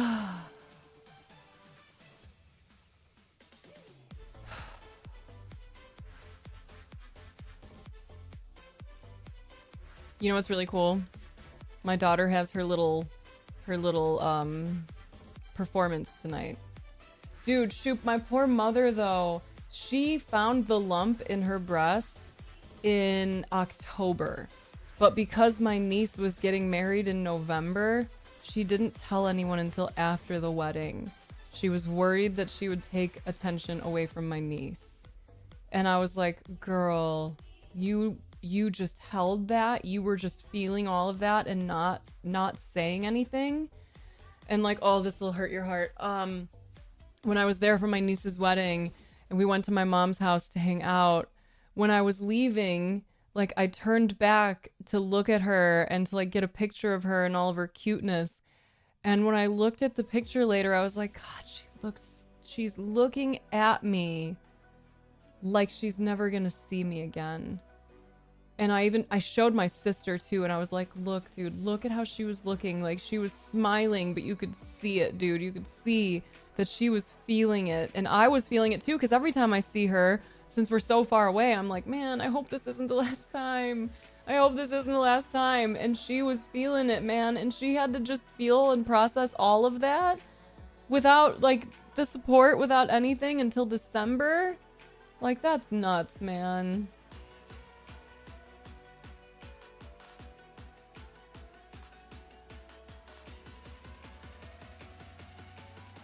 It needs to be modernized. I don't know that it's something you can just like... I disagree, first of all, with the idea that like the employer-sponsored system was fine. If your healthcare is tied to your employment, I think that is immoral. I think that's fucked. I think you should not be forced to have a certain type of work in order to have healthcare that won't end up with you dying, that will actually cover things. I think that that is one of the bullshit aspects of capitalism that really pisses me off, that people have to work in order to receive the basic types of care that they deserve as a human. Oh, you want housing? Oh, you want healthcare? You want education? You want food? Work. Work a full-time job that will let you know how invaluable, how replaceable you are. So that if you ever say anything, your first thought is, oh my God, I can't afford Cobra if I get fired. I can't afford insurance if I don't have this job. So what do? We stay in these shit-ass jobs with these shit-ass fucking middle managers that treat us like shit. For what? For busted health insurance that has now gotten way worse. Oh my gosh, Chihuahua. Jesus. It's enough to make someone a goddamn socialist. Well, I've already expressed, like, I think socialism is neat. And I also, like, local community, non-hierarchical, like, anarchic ideas, I fuck with heavy. And oh, I said this earlier. I was like, hey, how many of you have heard the phrase prefiguration? Cheers! Because that's something that's been like really hitting for me lately, is like, the empire is crumbling. You can't push it this fucking far without something breaking. And when it crumbles, I want to be prepared. So like, it's been interesting to operate with that understanding of like, I need local community. I need to make connections. I need to bridge the gap. I need to know people around here, because if we have a huge blackout, or if they send the fucking military, the busted ICE military here and start going door to door, it's not going to be, you know, the socialists or the government that's going to help me. It's going to be my neighbors. It's going to be the people around here. Yeah, dude, Zoran has been so fun to see. He's actually doing shit. Yes, and if you have to move jobs, you have to find a whole new doctor, start all this shit over. Oh my God, a 10 stream streak. How neat. How cool.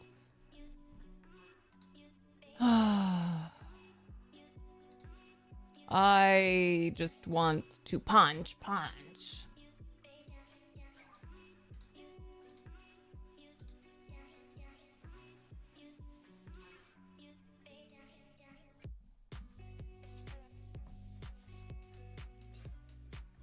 Bro, if I didn't have this meeting at 3 o'clock today, I would be smoking this joint with you right now.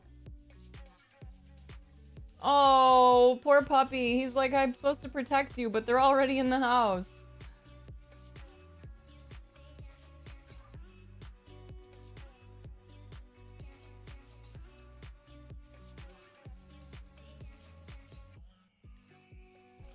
What do I like shooting? And I don't really post anymore, no.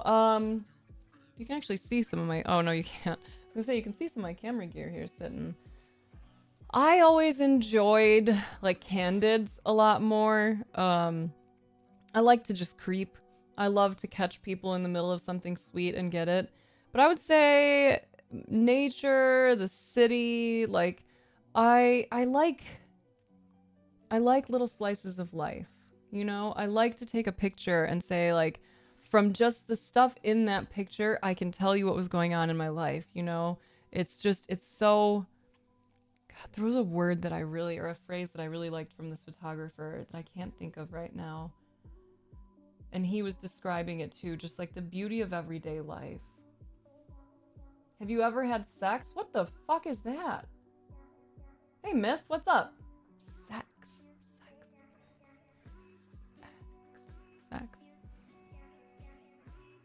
Is that like a type of snack?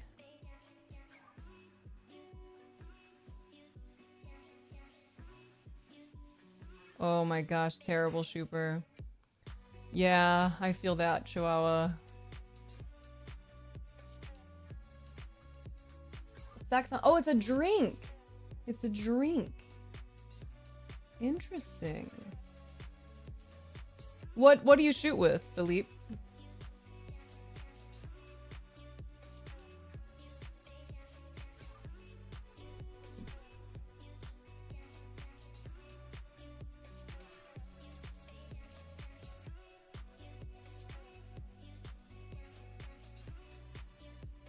Zeiss lenses. Okay, queen. All right. Canon and Sony mostly. I used to be sponsored by Samsung when they started a mirrorless camera line. And oh my god, I loved their cameras. They had such cool glass. And then they realized that glass is really expensive and they decided they didn't want to continue, and I was so sad because they made amazing cameras. So I've since been slowly transitioning over to Sony. That's what I use here. I have a Sony A6. I actually just had to sell a Sony A7R because I needed shmoney, and that was a bummer. But I only have, I think I have 3 Sony lenses, maybe 2 now, maybe 3. Yeah, I think I have 3 Sony lenses. One, like this one is the kit lens, unfortunately, but like it'd do the job, you know? But I wish I could use my Samsung gear on here because I have so many lenses for my Samsung stuff. Chihuahua Mama, were you here yesterday when we were talking about pendulating and titrating?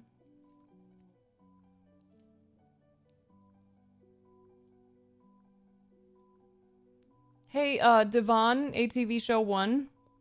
You still here, bud? Was your question answered to your satisfaction? Is that all you had to request today? Is that all you had to inquire about? Disheveled, need to fully wake up.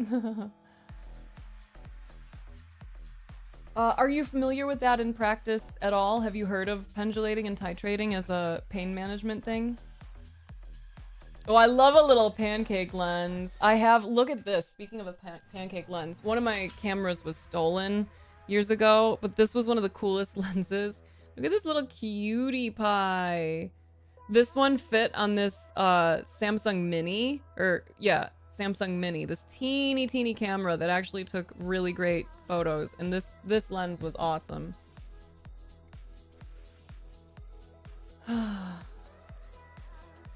Okay, so Chihuahua Mama, can you find a spot on your body that either feels pleasant or at the very least feels neutral, like doesn't feel uncomfortable?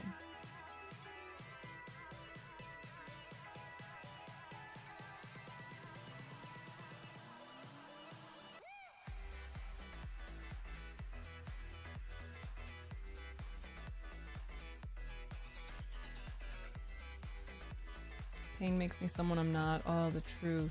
You were lurking for that part. Yes. Okay, so if you ask yourself now, I'll make sure the VOD goes up right now. I just realized it's still set to not publish right away in case there's strikes. Hello, First Order. So what comes up for you? Can you think of any spot in your body that currently feels either pleasant or neutral? Okay, the VOD is up now. Sorry about that. Sorry.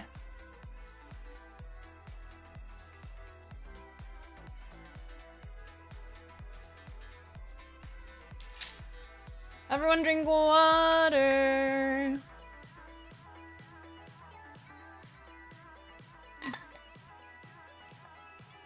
Yeah, that was because Myth had redeemed that as like a body part for us all to check into. One of the ones that tends to be really common for people is the tip of their nose, because you can usually feel just a teeny little bit of sensation there, but not like what are the odds that your nose hurts, you know, unless you've like broken it or something. Sometimes your feet might feel okay.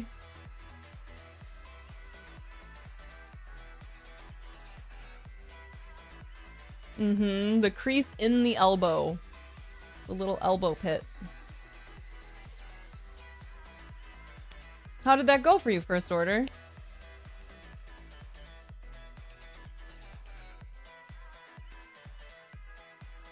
I guess our new friend didn't stick around since I didn't know what sex was. Bummer. Between the eyes.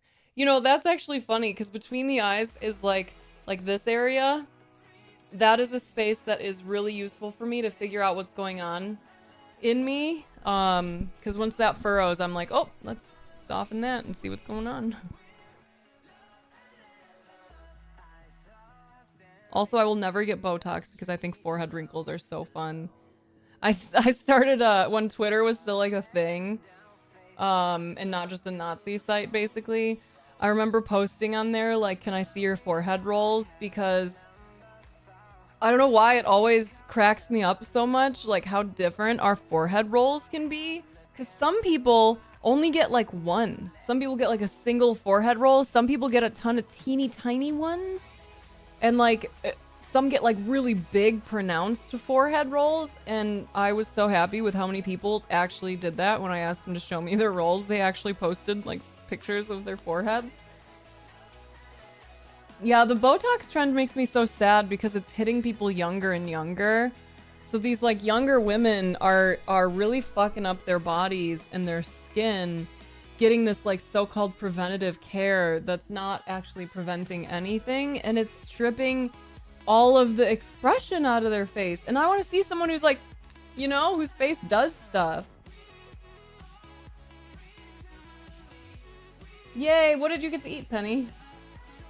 Yeah, someone came in and asked if I have ever had sex. Which, like, I still don't know what that even means. Someone said it's a drink.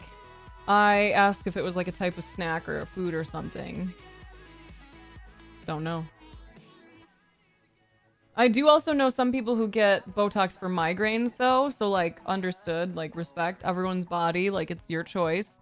I'm not gonna, like, vilify someone who gets cosmetic surgery or any of those little like alterations done, because I get how easy it is for people to believe that they are somehow deficient if they don't have that kind of stuff.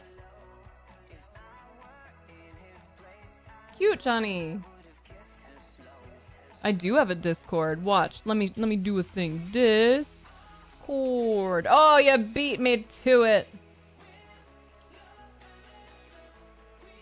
Okay, I can run you through it real quick right now if you'd like, but if you would rather do it later, by all means.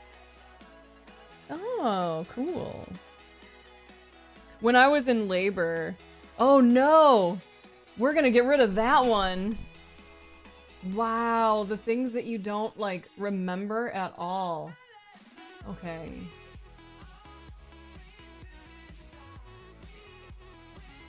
Aged like milk. You're gonna hear a badonk, a badink. Don't be scared.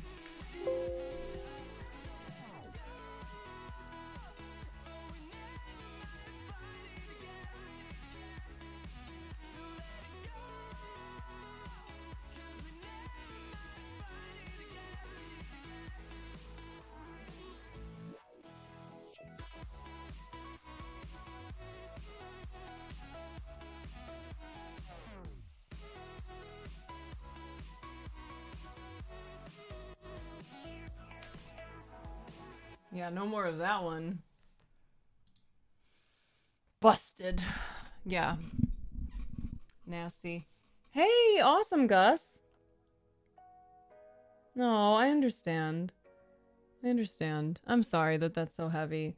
By all means, you know, find it in that. But just to like run you through the kind of idea, and this works for emotional pain and also physical pain. Find a spot on your body that isn't feeling any pain, that's feeling neutral. And like I said, the tip of your nose might be a good thing. There might be some other random spot in your body, like maybe like the top of your shoulder. Something that you can feel, something that you can bring your attention to. And sometimes it helps even like touch it yourself, you know? Just to like bring your attention there. And you're going to swing between that and whatever the source of the pain is. So you go right into the middle of the most intense pain. Philippe, enjoy your nap. Go right into the middle of the intense pain. Start naming the sensations that you notice there. Name whatever tension, tightness, pulsing, warmth. If there's like a texture, whatever it is that comes up, naming it. For as long as you feel safe doing so. Explore the boundaries of it a little bit. Kind of see like how far out does it move from that one central spot. And as soon as it becomes too much for you, bring your attention right back, pendulate right back to the tip of your nose or to that space that is not in pain, that's not in discomfort. So it gives you a chance to go in, explore, because what tends to happen is we tense around our pain without intending to, right? We brace because we don't want to feel it. But if we allow the feeling to be there and we explore it, even though it super fucking sucks, we at least alleviate our part of it, the additional tension, and then we can just bounce back and forth. Here's the pain, I'll explore, I'll soften around it, and then I'll go right back to this place that is not in pain. And like when I herniated a disc in my back, I found that to be massively helpful. Like broken bones, labor, chronic pain, all of that stuff. Now dealing with like this prolapse and all this stuff, like that has been really, really supportive, is to remember that you do have the power to redirect your attention. And if it keeps going back, that's okay. Just bring it back wherever you want after. And if you're dealing with like emotional pain, if you want to explore something that feels heavy to you, what up, Muggy? If you want to explore something that feels heavy to you, like grief or something, you can do the same thing. You can take some kind of memory or something you imagine that feels really wholesome, really supportive, something that helps you to feel loving or grateful or excited, something, what is the word that they used? I can't think of it. But it's basically just getting yourself into a kind of gladdened state of mind, right? So you can find one of those things, create some kind of thing like that, and then go into the source of your emotional pain and allow yourself to kind of feel that from the inside out. And once it starts to feel too much, step back and go right back to that memory that feels a little bit better for you. So hopefully that summarizes it well enough. I looked into hypnobirthing very briefly before I blasted out my child, but I don't remember a ton about it. Muggy, how you doing? How's life? Ooh, damn, I would fuck up some nachos. Yum, yum, yum, yum, yum, yum, yum. I think we're gonna have Costco pizza tonight. Because we have to come home and like have just a sec to eat and get Bean ready for her little...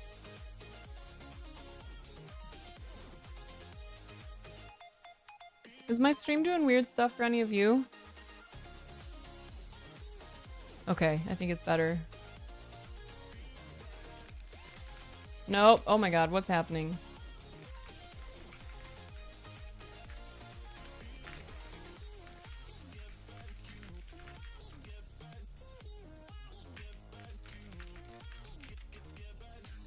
F5 if need to. By the way, if any of you want to support my effort to get back into streaming and content creation and run these different community nights, and I have something, no, I'm not going to announce it right now. I'm going to work on it and then I'll tell you. But if you want to support the efforts that I'm doing here and, you know, help me get healthcare and all those silly things, then subscribing is a cool way to do that. Or joining on the Patreon. I feel like there's a lot of cool resources I can offer there, which is really neat. But if you sub, you might have a chance to bless people in some neat way. So that's neat. That's cool. Yeah.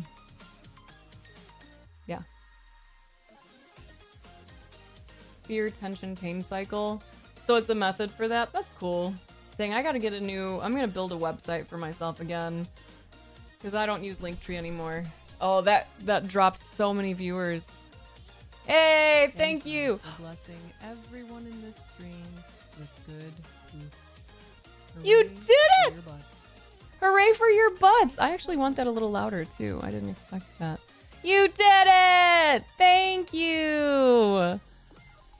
Thank you! You all have good poops coming! I guess it was loud enough, right? It's just the music is also a teeny bit loud. I'm gonna whack it for you.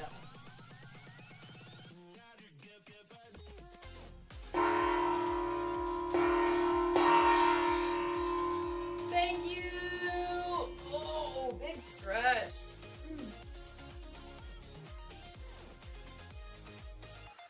Indie brand. Thanks, brother.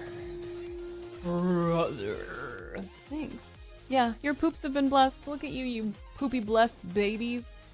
First order, just made sure all of you have great poops.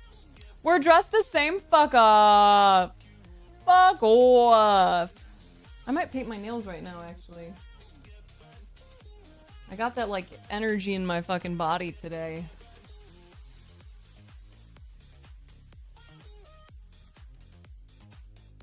You haven't pooped yet today? Oh, well, you're gonna have a good one, my brother. Thank you. Wait, who? Whomst? Chihuahua Mama? Black tank, zip up, black sweats. What about your socks? You got some white sockies? And also, this isn't a black tank. I'm so sorry. Oh, I'm so sorry, brother. But yeah, I love a day when I can go ninja mode. They really are wonderful, aren't they? You have to make 20 or so tonkatsu? I'll take one. Make it 21, please. I'm so glad that you found us too, Chihuahua Mama. You do have white socks? Twins! Me and my brother Caters, we're twins.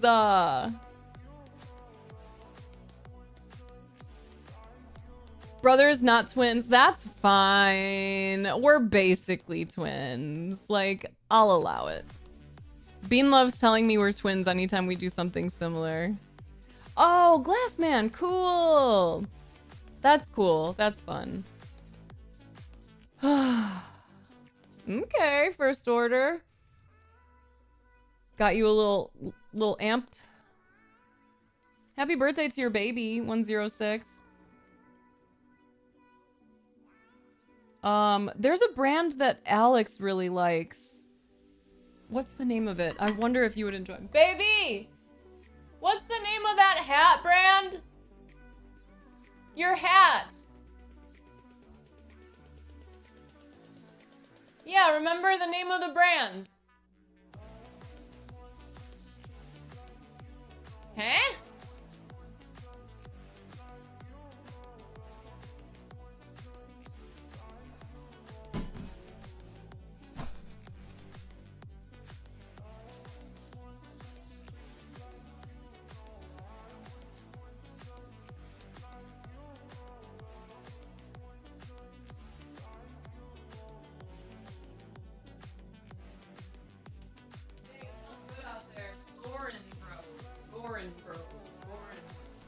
Gorin Bros. Gorin Bros. Ooh, rough. But we good in making gains? Yowza. He saw, I want to say it was someone at the bowling alley who had like a really cool hat.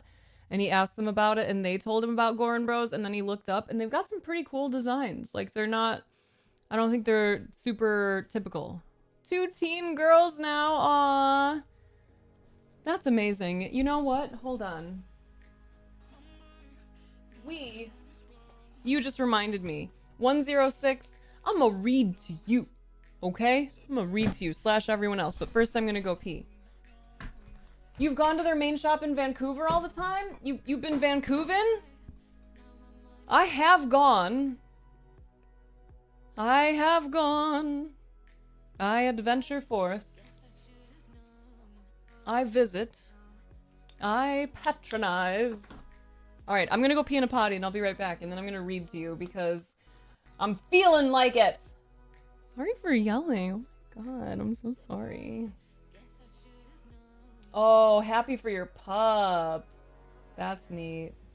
You done been to. It's close and you love a frolic? Yes, bitch, we all deserve a good frolic. Alright, I'll be right back. Everyone go pee. Right now, let's all pee together. It'll be like we're together in space time. We're all peeing at the same time. It's like when we all look up at the same moon. Amazing. But don't poop. Actually, you can. There could be a surprise poop. You never know.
I didn't poop.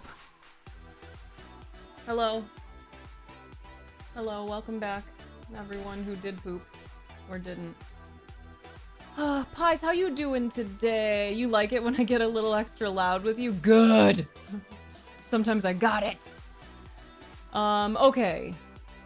Okay. They told you that they want you to make them? That's so wonderful. I love that they trust you to make good enough food to share with their friends. Okay, listen. 106 reminded me of this book, okay? And it's so good. It's very interesting. And one of the things that I've decided is I'm going to read you this chapter that's about teenage girls. Because we are going to be a part of an effort to change the perception of teenage girls. Because teenage girls get shit on everywhere. Like, any of you who have grown up a fucking girl, you probably remember the time when you became a teenager and all of a sudden it was like everything you said was dumb and no one believed you, and if you liked something that meant that it was an uncool thing, you weren't allowed to be too feminine. Like, people shit on things that teenage girls like, and we are gonna talk about it. Okay? I don't need that. Get out of here. I don't need this. Oh, I do, but I want it different. My sister with my older cousin because she's a bitch. Oh my, explain. And also, that language. That language of calling women bitches. Can we just say she's rude? She's unkind? Does it have to be a gendered insult? Because typically, people don't call men bitches, and if they do, it's because they're relating them to women. They're saying, you're a bitch, like you're a girl. And that's some dumb shit. So we're gonna strip that out of our language too. We don't call women bitches even when they fucking suck. You only use it for her and she uses it for herself. Don't care. No mas. No mas. I also used to call myself a bitch and I felt proud of it. Not anymore. Not anymore.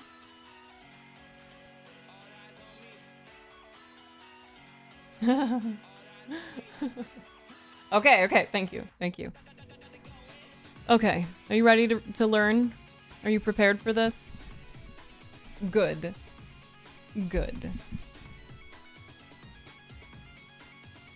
This chapter is called Teen Girls.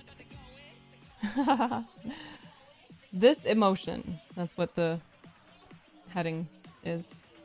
Outside the cinemas, like a creep, I am watching the teenagers. Here in, is it Brisbane or Brisbane? Because this author is Australian. Here in Brisbane's South Bank, at the Cineplex, they line up for tickets in cold shoulder tops and jeans torn from thigh to shin.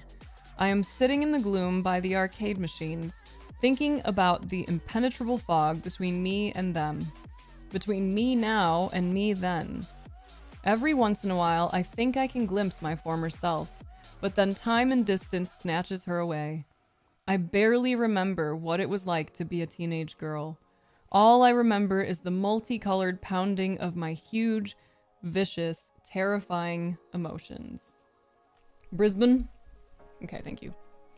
I have never felt so strongly as I did when I was a teen. Now, as an adult, if I get flashes of that magnitude of feeling, an unexpected attraction, unanticipated rage, it makes me feel winded. How did I spend years of my life caught in the throes of that maelstrom of feeling and come out in one piece? The mechanics of teenage emotions are a tangle of elevated hormones and spasmodic brain growth.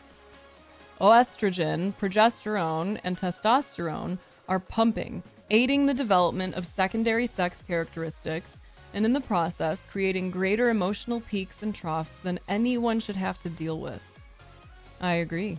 Meanwhile, the frontal lobes of our brains, where all our higher functions like impulse control, language, social fluency, and imagination live, are developing at a far slower rate than our chaotic bodies. It's a volatile combination of recklessness and profound feeling, and thanks to gendered social attitudes, girls' profundity of feeling and recklessness have few channels to outlet. Nope. Thank you. They're sexualized young and immediately shamed for that sexuality. No, down, frisky, thank you. They're encouraged to take on responsibilities. Come here. Come here. Thank you. They're encouraged to take on responsibilities like chores and childcare before their brothers. They're policed more on what to wear and who they should and shouldn't spend time with. Compressed on all sides by social convention, parental expectation, educational boundaries, media scolding, scorn and ridicule, and unutterable powerlessness. All that emotion has to go somewhere. I also like the word profundity. Hi, Slow Cloud. Throughout the 20th century, that feeling burst out in fads, fanaticism, and obsession that drove entire industries and elevated musicians and actors to billionaire deities. Now, thrillingly, teen girls are wielding that intensity of emotion with more and more consciousness, using it to lift one another up, spread their message, and change the world. As dark and uncharted as the woods of youth in an age of social media may be, girls are picking a path through them, finding their way to a better world on the other side. Teenage girls' force of feeling is a force of change. The concept of the teenager is a fairly new one. For much of human history, a girl was a woman as soon as she hit puberty.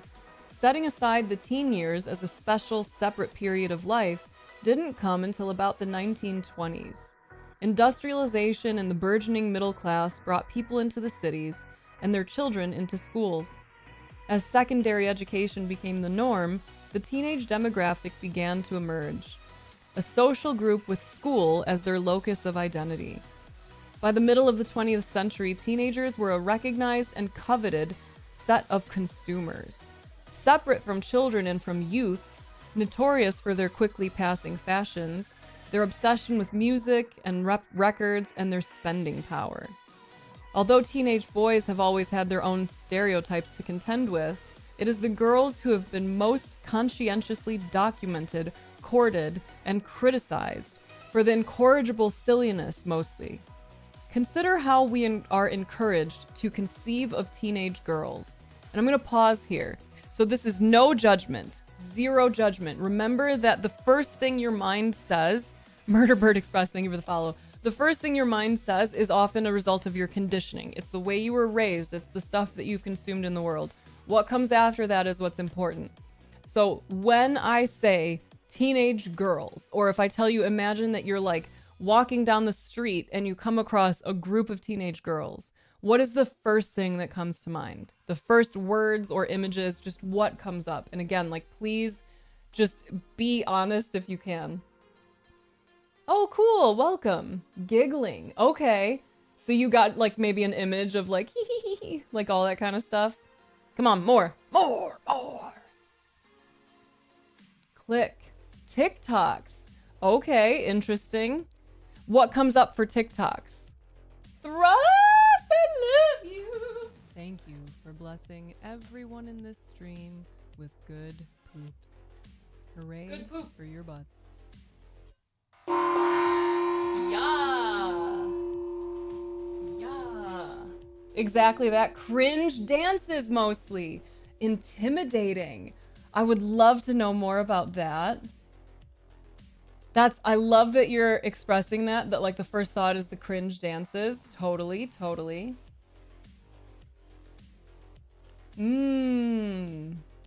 Thank you. Thank you for that, Chihuahua. You are a big deal. Never, Lumpy. Actually, like anytime I dance is probably cringe, so. To be cringe is to be free! Anyone else? What is the first thing that comes to mind if I say, imagine that you're like walking down the street and you come across a group of teenage girls? That's interesting. It's interesting that you also got the kind of like giggling, right? Run.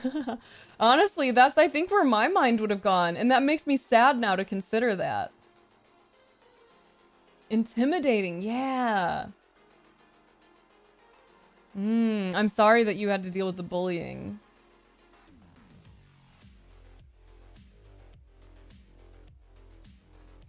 Okay, thank you. Thank you. Okay, so consider how we are encouraged to conceive of teenage girls, airheaded fangirls, vacuous valley girls, boy crazy, trend obsessed, shallow, gullible, clumsily sexy. That one actually pisses me off the way that it's so real. Ah, the image pushed is more sexual, or like the book says, lack intelligence. What kind of teenage girls are they? That's just if you just come up with whatever your brain does, if we assume just teenage girls, a group of teenage girls. Clumsily sexy, easily scorned, easily dismissed. Teen girls are mocked for the way they talk, the way they look, the trends they participate in, the music they love, for their earnestness, for their passion, for their clickiness. Basically, for everything. When I was a teenager, I was constantly aware of my status as a teen girl and constantly attempting to distance myself from it. I was not obsessed with my looks. I made it very clear that I didn't care about Justin Timberlake. I was happy to tell other people that I was not like those other girls. It should be clear, however, that those other girls are almost entirely a myth.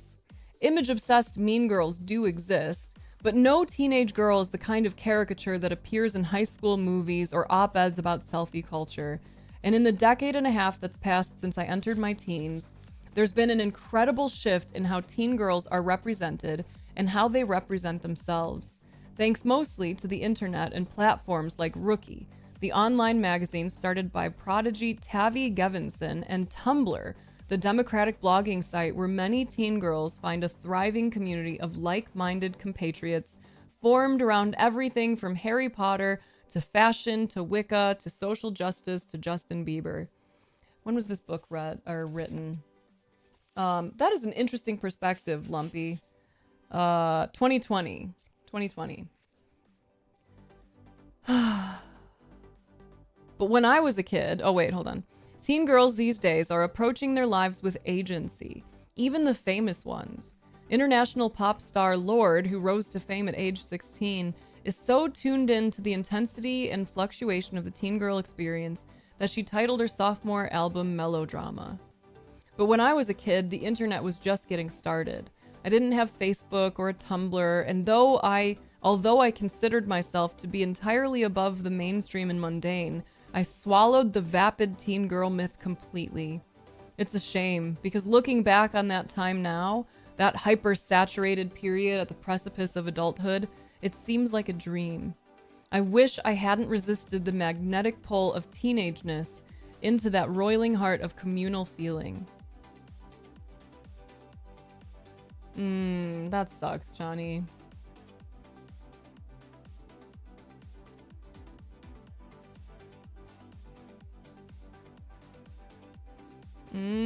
Interesting. Vibes! Thank you so much for 42. I'm gonna have to update that one. I'll whack it for you, my brother. Okay.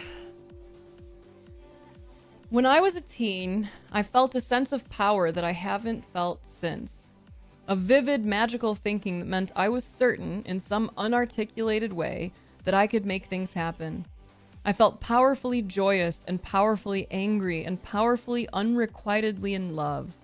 Of course, I felt like the force of my emotions was enough to change things around me, like a shifting magnetic pole knocking things out of place, or a conduit for some huge emotional current.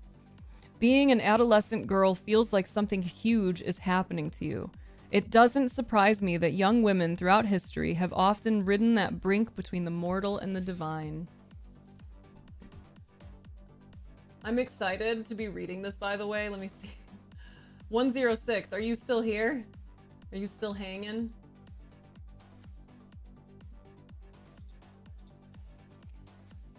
Given that you're like getting set up for their party, I'm assuming that you're just like cool ass parent. You respect your teenage daughters, but just you mentioning that you had 2 teenage girls, I was like, ooh, the way that I remember jokes about like men who had teenage daughters and how like, oh, you poor thing, that must be so hard.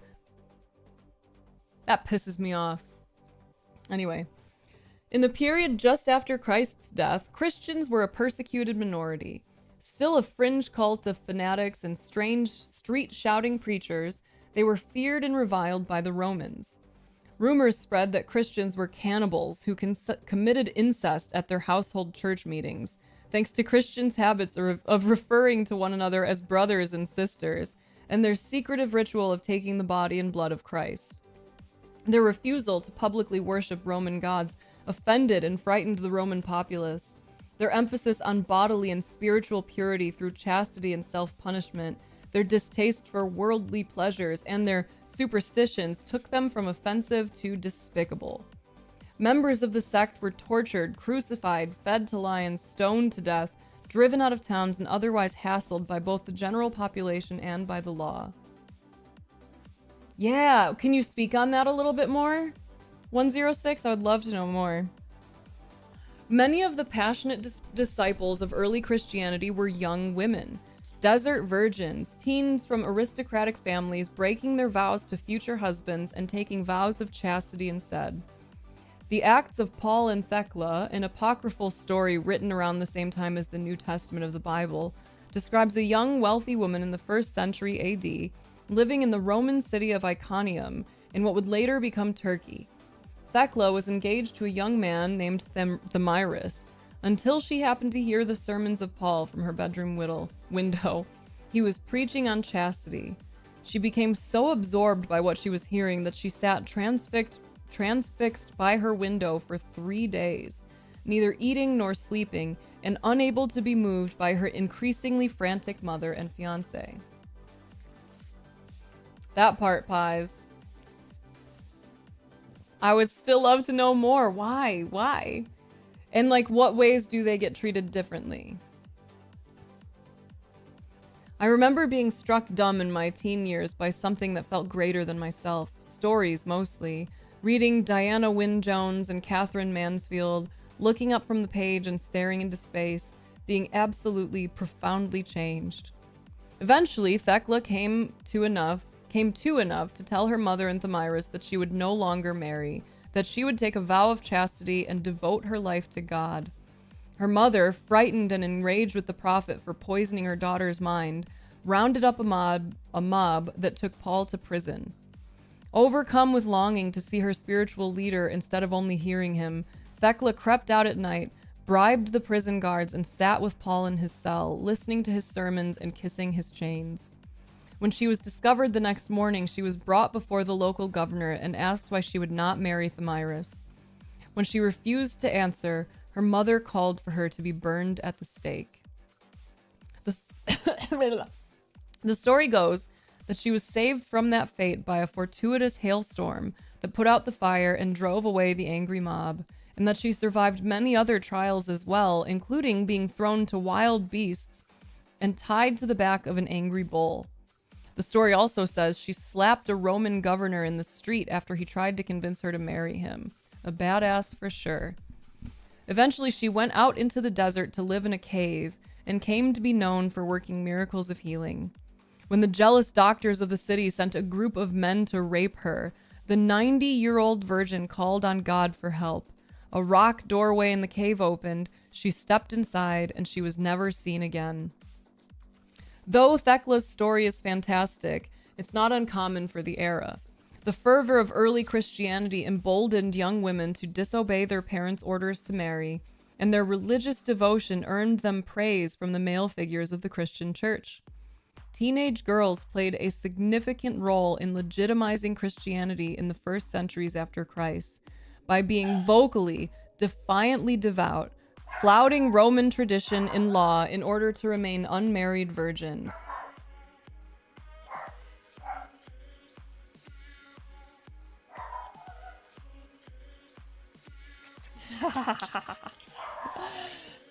One of the kids from there's a in-home childcare next door, and one of the kids just ran up to the door. No better spectacle than a girl holding a book. Deaf Kalian? Boy, I don't know what you mean by that. This book is called Witches. Literally, Shooper. Hey! Come here. Is that kid knocking?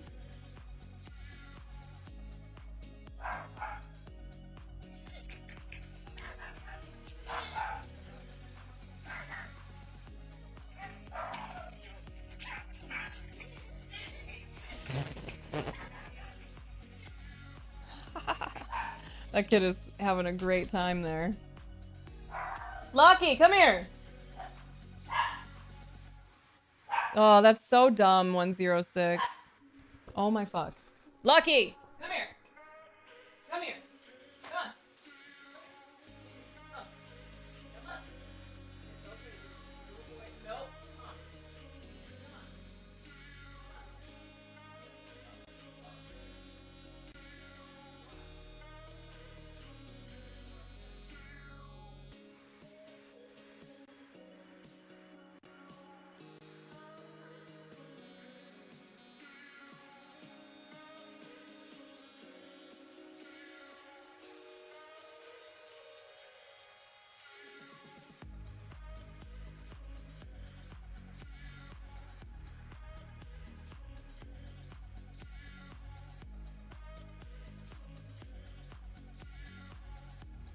It's such a good book.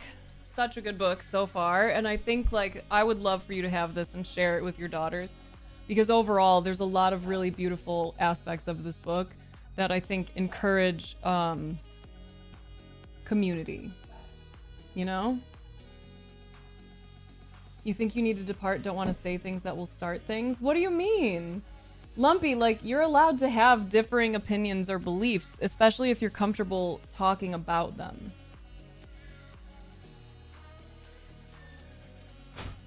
I think it's that they think they'll have to fight off boys, which just shows how fucked up boys are raised to be.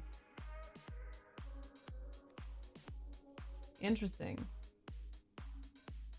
She has this book? Has she read it yet? Oh, I love that. You did. It's Jill's dog. It's Jill's dog, Lucky. Okay, where did we go?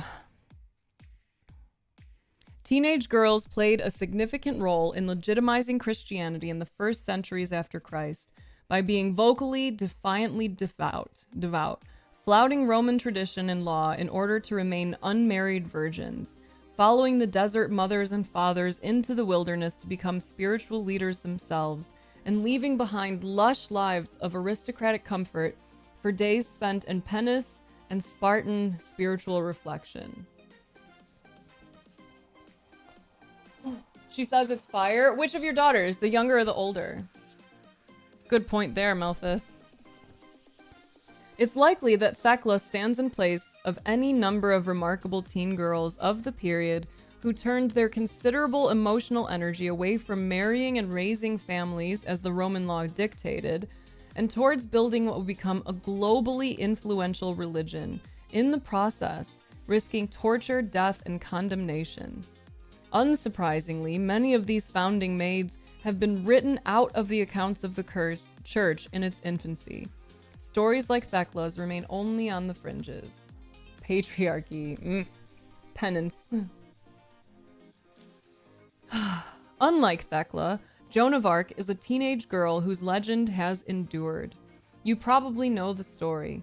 A peasant girl from Domremy who lived during the 100 Years' War in the 15th century. Joan, who had her first vision from God at age 13, was the catalyst that changed everything for France in its struggle against the invading English. As only a young woman with a mission can, she devoted herself to fulfilling her calling to protect France and restore the rightful king. She convinced the French Dauphin, Charles whatever, to put her in charge of his armies, and then, incredibly, she led them to victory. An illiterate cattle maid still in her teens with no military experience, who nevertheless was possessed of such blazing-eyed conviction that she turned the war with the English into a religious experience. You also probably know how the story ends. She was burned at the stake as a heretic at age 19 by the pro-English Bishop of Beauvais. I don't know if I'm saying that right. But her passion and resilience has seen her remain an enduring figure for more than 500 years. Now she is the patron saint of France, a teenage girl driven by some unseen, unstoppable force, a passion that changed European history.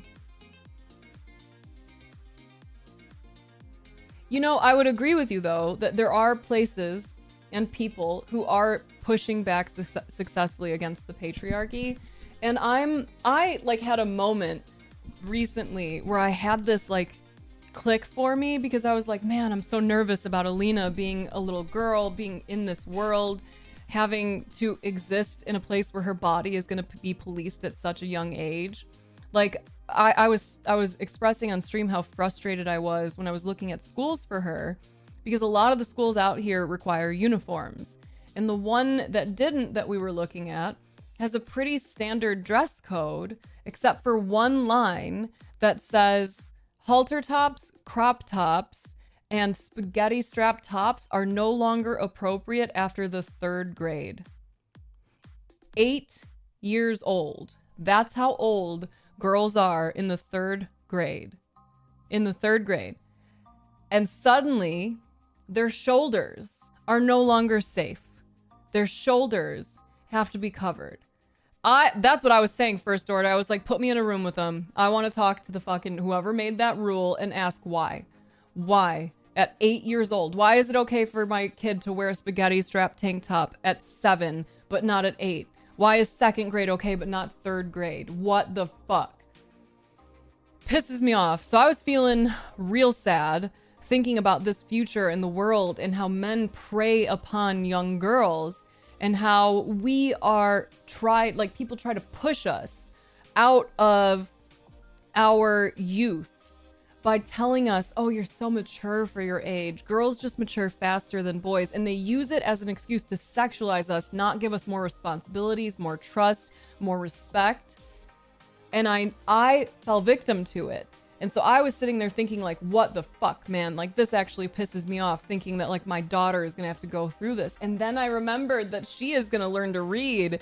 And I was like, ooh, I get to educate my daughter. I get to introduce her to things that remind her that she is so much more than that.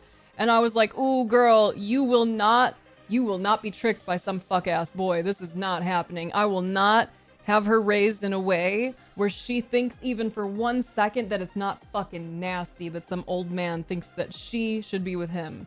Oh, you're so mature. No, you are immature. You need to grow the fuck up and date someone your own age. The only reason they don't is because they can't. So it made me so happy to think like, ooh, all the books that I'm going to get to introduce her to, all the ways that I'm going to be able to demonstrate critical thinking and help her see through this stuff. Puberty age. Yeah, and who cares? Even if they do start developing, who cares? If a man cannot be around a child because that child now has developing breasts or wider hips, that man needs to get the fuck out. Yes, vibes. We were talking about that yesterday too, and I think the day on Tuesday also. That like, if you, especially as a man, if you are not doing intentional work deconstructing the patriarchy and rooting out all that internalized misogyny, then you are holding up the patriarchy. So you are either, and this is one of the few times that I genuinely do think that this is a binary thing, you are either working to disrupt this system, to dismantle patriarchy, or you are propping it up. And doing nothing is doing something. Doing nothing about internalized misogyny and about the way that the patriarchy pollutes fucking everything. Doing nothing is allowing the patriarchy to continue. So no. No.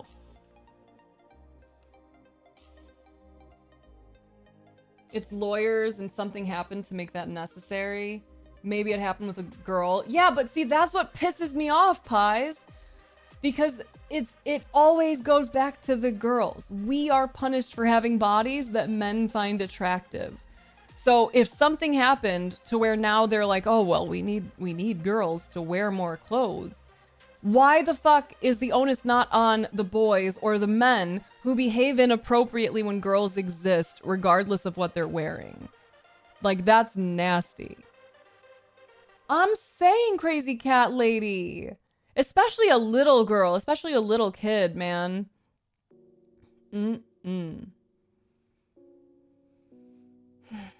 Literally, Chani. Literally, though, the crop top thing.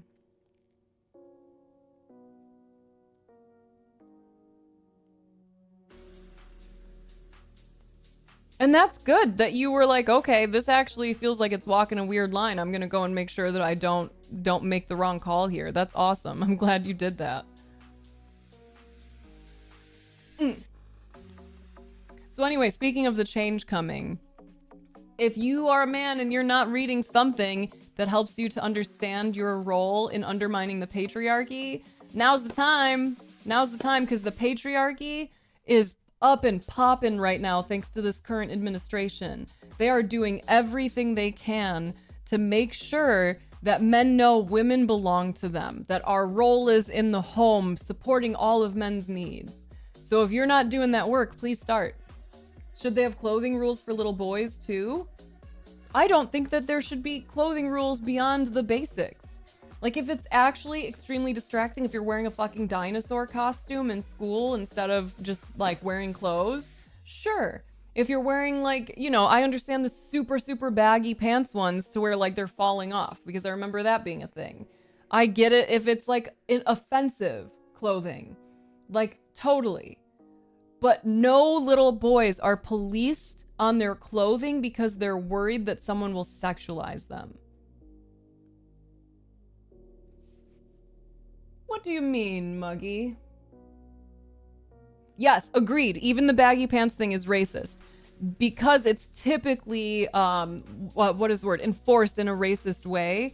But I think that it's relatively reasonable to say, like, your whole ass shouldn't be out of your pants. Like, I think that that's appropriate to say, like, we really shouldn't be seeing anyone's underwear, like, even if it's boxers. We don't need to be able to see, like, your whole butt. I think that's reasonable, especially because it's pretty easy for, like, the whole thing to come out. Totally debatable. And like I said, I do think that it's typically enforced in a racist way where, like, you have this much of, like, your boxers showing and then suddenly, like, you're not allowed. Like, that's some shit, right? Love that for us, 106. It's called underwear for a reason. Yeah. No visible pubes. Yes. I don't know what qualifications I would have beyond ranting, but I am giving a talk next month at a women's empowerment conference, and I'm stoked about that.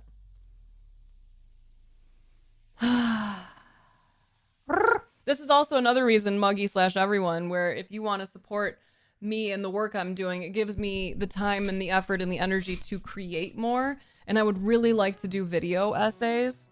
That's one of my goals for this year, is to start actually producing, like, creating videos for my YouTube. So all help is welcome. All right, where are we going here? Of course, Thekla and Joan are girls acting alone. Girls allowed to be special by the exceptionalism of history. Malcolm Gladwell calls it moral licensing, letting one member of a marginalized group achieve greatness and then clamping down on all others. They're allowed to exist outside the easily trivialized demographic of teen girls because they really are not like the other girls. The single girl is an enduring and beloved tool of the patriarchy. I'm gonna repeat this again because, like, kids, once I love moments where someone says something and all of a sudden it's just like, I knew you were gonna do that, Melphis. And it just unlocks this, like, oh my god, you're right! It pisses me off, but it's so good. Burnt by Gem, hello. Okay, so I want to say that again. The single girl is an enduring and beloved tool of the patriarchy. Joan, Thekla, Buffy, Juliet, almost any Disney princess. Even Joan was said by her contemporaries never to suffer another woman riding with the French army. When I was in the majority of my jobs, because I worked in a lot of male-dominated industries, it took me streaming for me to finally unpack this, that I was typically the only woman in the room. And as soon as another woman came in, my first thought was, we are in competition now. Not because there's something inherently competitive about us, but because I was so used to there being only one seat at the table for a woman that as soon as another woman came in, my thought wasn't they're bringing another chair, it's this bitch is taking mine. And I use that language because that's how I would have thought at the time, not because I actually believe that now. But that fucked me up for a long time. And it's easy to believe that this is other women that are dragging us down, and other women who don't act in these ways. Those are the reasons why. It's the patriarchy. Full fucking stop. And I remember when I first started on Twitch, people would come in and they would ask me how I felt about like women who were like, you know, so-called e-girls or titty streamers or whatever. And initially I would say, well, I just think it sucks because they are the reason why men come in my stream and say nasty shit to me, even though I don't have my titties out, because they are making it seem as though that's how we want to be treated. And then it finally clicked for me one day and I was like, oh my God, no, it's not them, it's the men.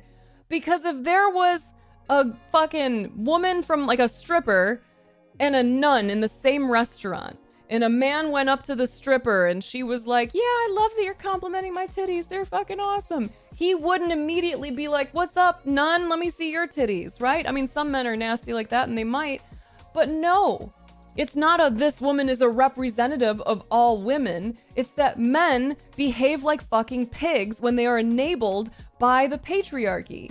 And that is something that we women also can enable. I had so much internalized misogyny that I believed that the people getting their bag were the problem, not the men who thought it was appropriate to come in and say nasty shit to me for existing, whether I had titties out or not. They would say some nasty fucking stuff. Like, for those of you who have not been here for a while, I have been a Twitch streamer partnered for over 10 years. In that amount of time, you would be shook by the absolute nasty, vulgar, disgusting, violent things that people have said to me when I'm wearing a fucking sweater, when I'm wearing a hoodie. It does not matter. It pisses me off. Anyway. They do. They do. However, 200 years later, a group of teen girls was at the center of another nation-altering moment, one that changed America's spiritual landscape irrevocably. The witch trials of Salem, Massachusetts, lasted from February 1692 to May 1693. And thanks to them, the name of the town has become synonymous with dark paranormal doings and religious paranoia. The trials also ushered in the dawn of an era of skepticism and a move away from the strictures of the Puritan Church. That's the name of your book, maybe? It pisses me off. Oh, and I saw your thing, do a research project and write a book. Get me paid. I will do all of that. That is on my list. That is what I want to do. I understand now that one of the things that I have been kind of fortunately blessed with is reading comprehension. I can read fast and I comprehend really well. So in terms of that, I know that that paired with the communication skills that I've continued to develop over the years, like, I know that this is stuff that I would be good at. I'm happy that I did write a book already. It's a little sweetie baby, my book on self-care. If you do / book, you can see that. Like, I am so excited to share my perspective on things, especially because I have lived a life that enabled me to see behind a lot of doors. I've lived in the corporate world. I worked in male-dominated industries. I did like auto shop. I did all that stuff, right? I've had so many opportunities to see things from so many different perspectives. And I'm excited to be able to share that. Not to mention like the racial perspectives because of being like biracial. Like, there's so many things that I just feel like such a cluster of experiences. And I would love to use my skills to offer. Pause.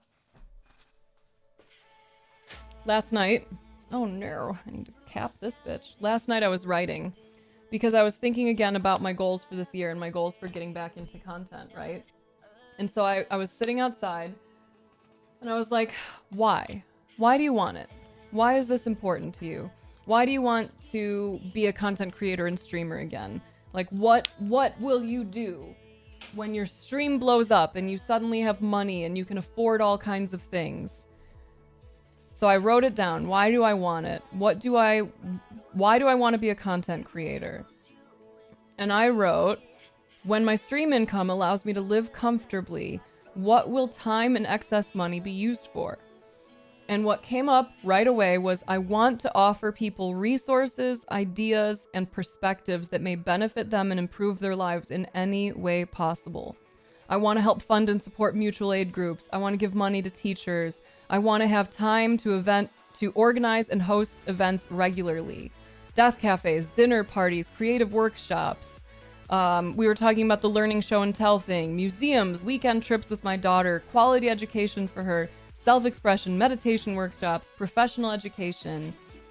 That's what I want. That's what I'm doing all of this for. That's what my focus is right now. The thing that I think I struggle with, Vibes, is that, like, I'm not a researcher. I can learn how to do it. Like, I have some basics of where to get started. I know, same, Slow Cloud. But the idea of having, like, almost no college education, no credentials, like, who's gonna pay me to research? That's why I'm like, okay, let me build up my content. Let me build up my stream. Let me start doing some more shit on YouTube. Let me just see what I can do to make that paper so that I can afford to have the time to read and write and share. You know what's interesting, Vibes, is for a long time, if someone told me that, I would be like, uh-oh, they think I'm smart and now I'm in danger because at some point I'm going to say or do something that's going to prove them wrong. Like, I don't know if you were here when I was talking about this because it's come up a lot. But I learned to read really young and really fast. And when I was in, like, first grade, I remember reading and the teacher having me read, practice reading with kids that were in classes a year older than me. Because, like, my reading comprehension was really fucking solid. So, like, from a young age, I had people telling me that I was smart, and it fucked me up.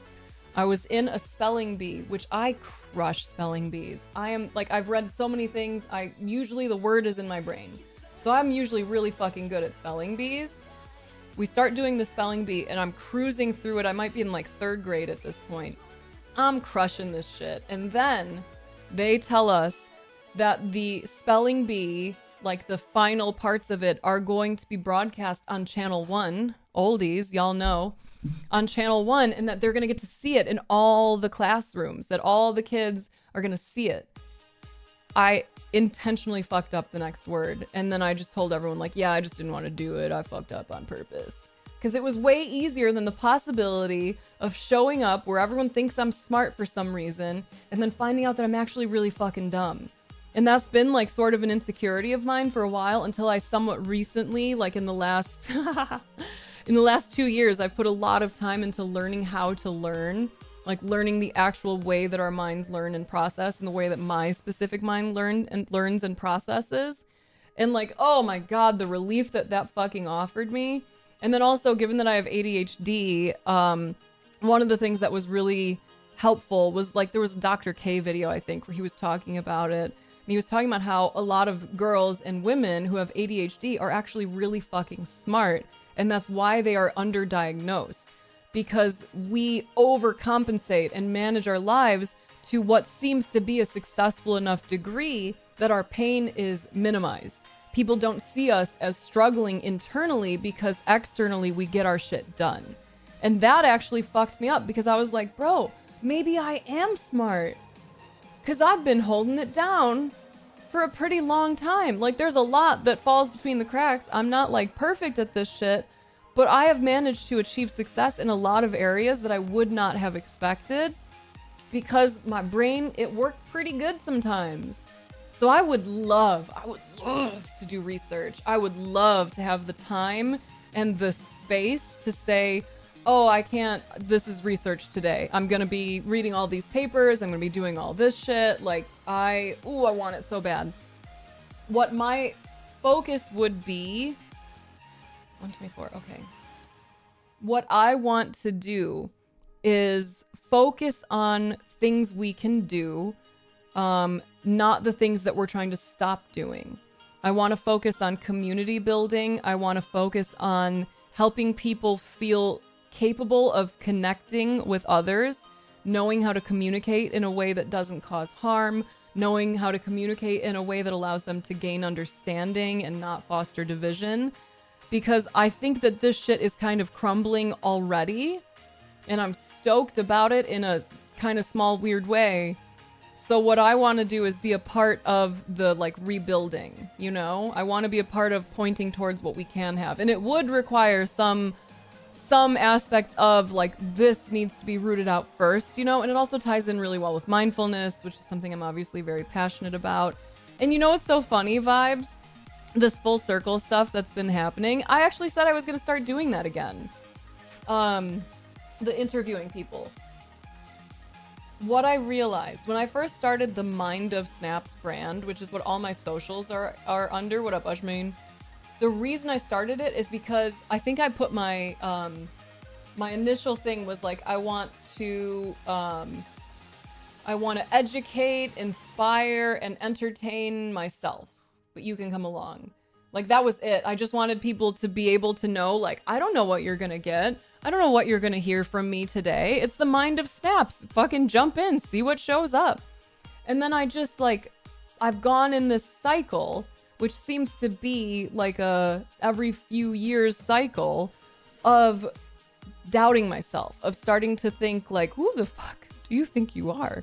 Or starting to get too attached to a certain identity and thinking I can't do other things because, like, my personality has been muted to some degree because I'm a meditation teacher. And so people anticipate calmness. And a lot of people have also told me that I offer them that calmness. And that's valuable to me, to know that someone can come here and feel a little bit more regulated, because that's so important, right? So I just kept getting stuck in these different identities. I kept trying to work in ways that I've seen others work instead of in what works best for me and my specific neurology. And it just kept fucking me up.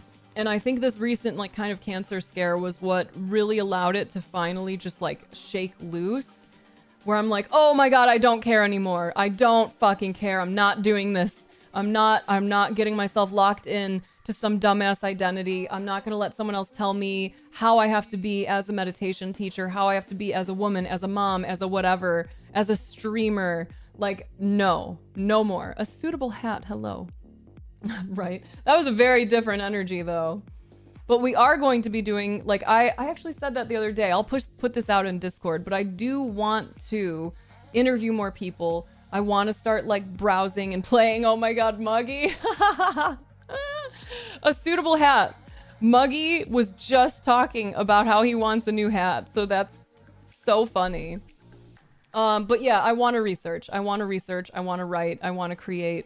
I want to translate.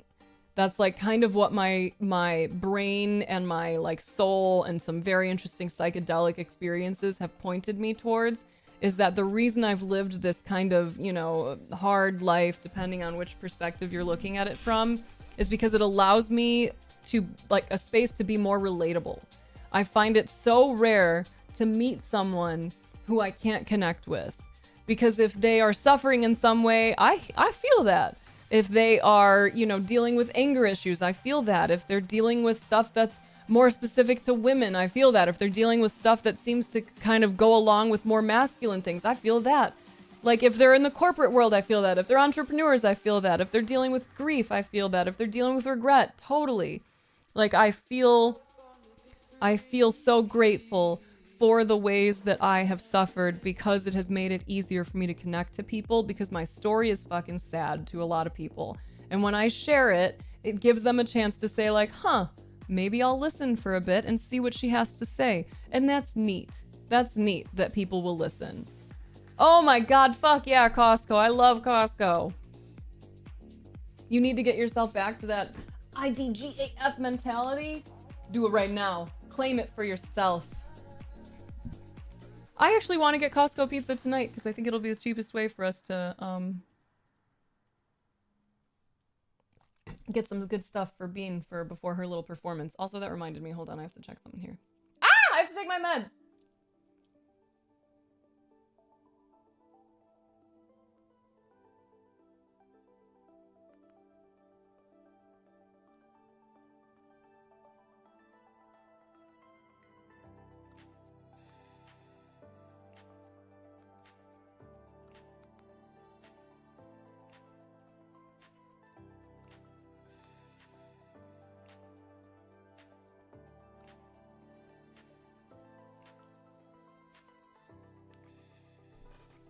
Oh, I didn't even think about that. Nice. We got so much to talk about. Girl, I am saying. Yes, the work is the point, a suitable hat. Coming in and dropping some wisdom on us right away. Okay, listen, I'm only going to do this one for right now. If any of you want affirmation cards, you can get it after I read more of this book, because we're going to put some respect on teenage girl's name in honor of 106's beautiful, amazing, cool teenage girls and his now 13-year-old baby who gets to have tonkatsu with her friends for dinner. Love that. That's some super dad shit. The little things. Today, I'm thankful for all the little moments that cheer me up or make me feel loved and lucky. Big milestones matter, but it's also the little in-between things that remind me how important family and friends are. I never know where these moments will pop up, but they always seem to know how to find me. Do those little moments have a crush on me? I think they do. Thank you, Vibes. Take care, brother.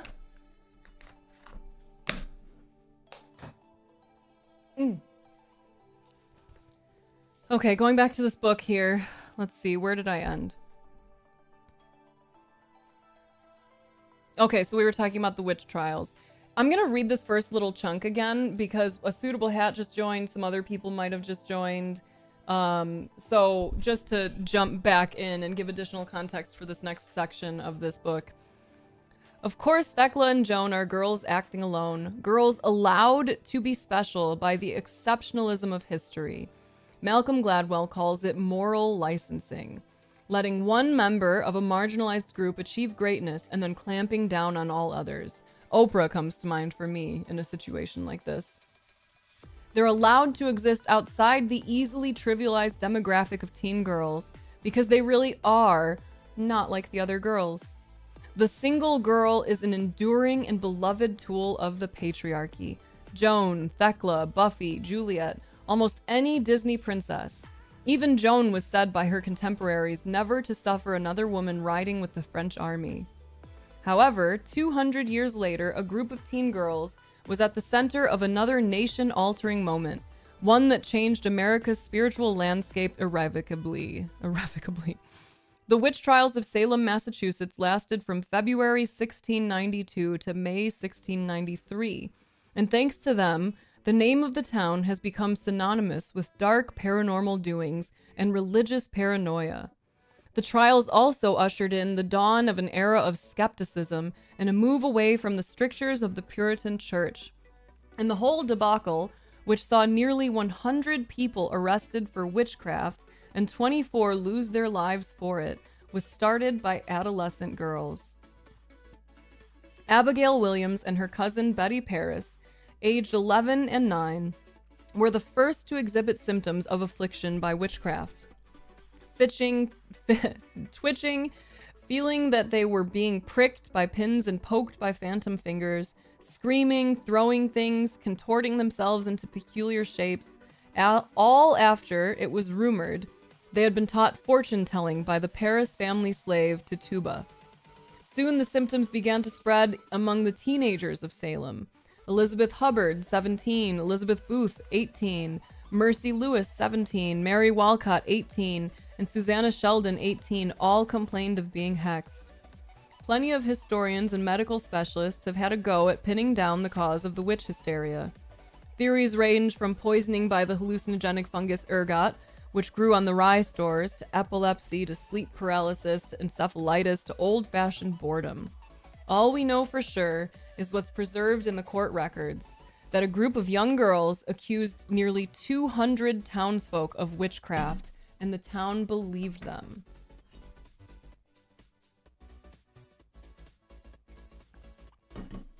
In the end, 19 people were hanged as witches.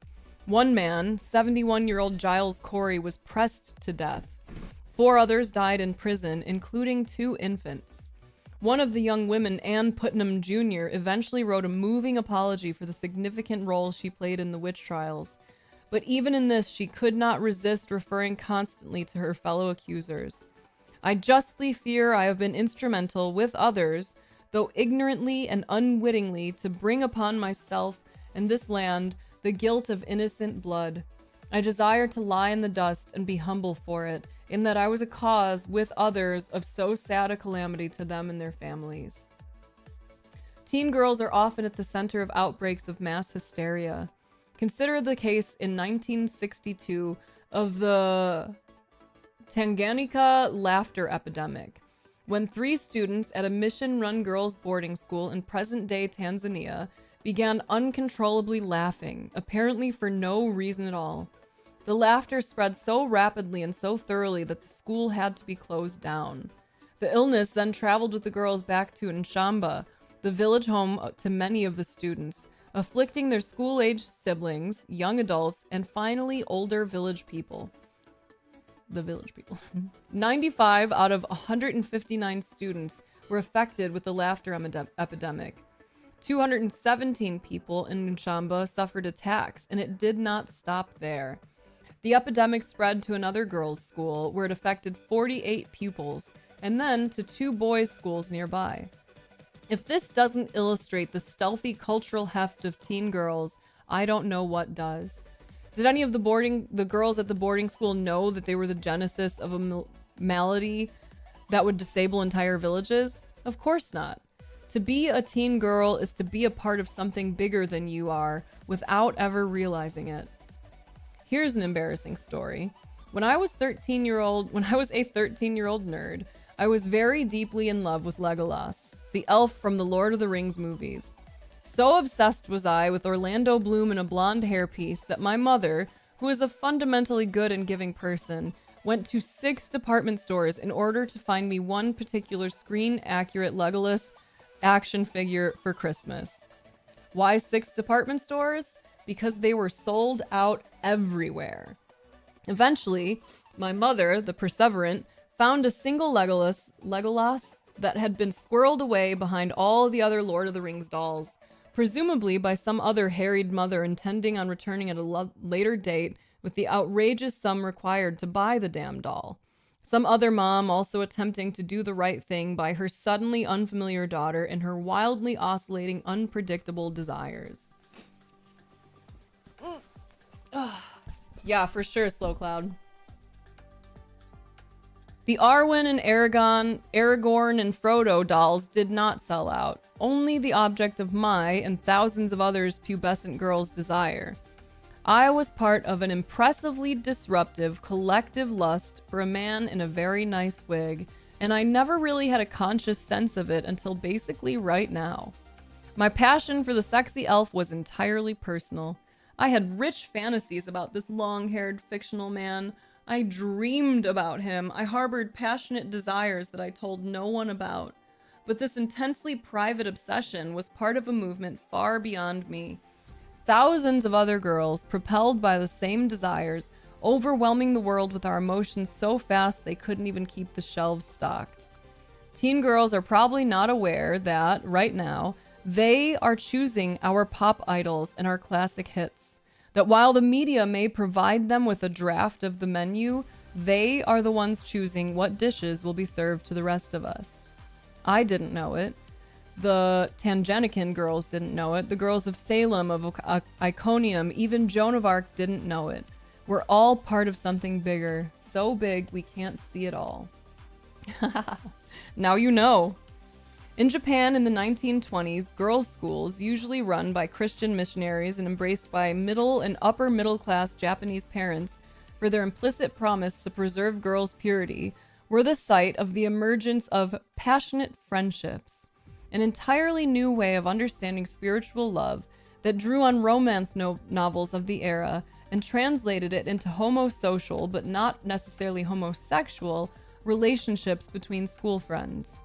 This, in turn, drove an entire industry of girls' magazines and love stories completely devoid of men and boys, which in turn developed its own lexicon so complete and pervasive that it has altered the way women speak in Japanese to this day. In the United States of the 1950s, teen girls' enthusiastic invention of and devotion to fashion fads, from backwards sweaters and men's pajama shirts to saddle shoes and bobby socks, saw the clothing manufacturing industry sent into a scramble to keep up with ever-changing and ever-profitable teen fashions. Those teen trends regularly went on to become mainstream influences, including the acceptance of blue jeans as everyday clothing. So what's up? Blue jeans. Those of you who wear jeans, thanks, teen girls. I bet the queer boys were also contributing to the success of the action figures, to be fair. Sure, absolutely. And, you know, we're talking about a time where I think it's more likely for them to be in a unfortunately more closeted space. Okay, where are we at? More than any other demographic, it's teen girls who shape our popular culture. They are the curators of our contemporary cultural artifacts, creating our cultural world by selecting, engaging with, disseminating, critiquing, recreating, and obsessing over certain products, particularly music. If you want one example of how the emotions of teen girls shape everyone's lives, you need to look no further than pop music. For every cigarette-smoking 35-year-old music critic in a denim jacket, there are thousands and thousands of teenage girls doing the same job, but more efficiently and without the eye-rolling resentment. Despite being beaten down by gatekeepers of the club, oh, you're wearing a Rolling Stones t-shirt? Bet you can't name 5 of their songs. Teen girls are the driving force behind almost every superstar musician and pop group and have been since at least the 1930s. In 1937, Benny Goodman, the king of swing, played at the Paramount Movie Theater between film sessions and was unexpectedly greeted by a horde of hundreds of teen girls dancing on their seats and in the aisle. Frank Sinatra's career was launched in earnest with what came to be known as the Columbus Day Riot in 1944, when 30,000 teenage girls swarmed Times Square, New York to see their Frankie. The riot coming just a month after the startlingly successful launch of the first teen magazine, 17. The Beatles arrived in the United States in 1964 to full-blown Beatlemania, selling 2 million records in 9 days. Could the Beatles have ever gone on to the genre-redefining indulgent weirdness of Sgt. Pepper or the White Album if they hadn't had the cultural and financial cachet that teen girls love provided them during the I Wanna Hold Your Hand era? Would Frank Sinatra have achieved the kind of success he needed to become the firm favorite of every red-faced mid-60s bloke if 30,000 screaming schoolgirls hadn't drawn the country's attention to him on Columbus Day 1944? Would swing have become the iconic sound of the mid-20th century had a bunch of teenage girls not sat by their radios every lunchtime and every evening after school and gone and bought the records they loved hearing with their allowances? Teenage girls, as much as it goes against our accepted narrative of seasoned Rolling Stone music criticism, are tastemakers. Brody Lancaster, a critic and author whose work often focuses on fandom and boy bands, has examined the phenomenon intimately, most incisively with a keynote speech at the annual music conference Big Sound in 2016, titled Music to Watch Boys To. In the address, she dissects the scorn and infantilization directed towards fangirls. They're considered interlopers on real music, whose very involvement devalues their object of obsession. Of course, if they were men, especially older men, we'd use a different word for them. Experts. We can watch the cycle in real time with One Direction, one of Lancaster's topics of expertise. The phenomenally successful boy band has now disintegrated into its separate parts, with each member going on to a solo career of varying success.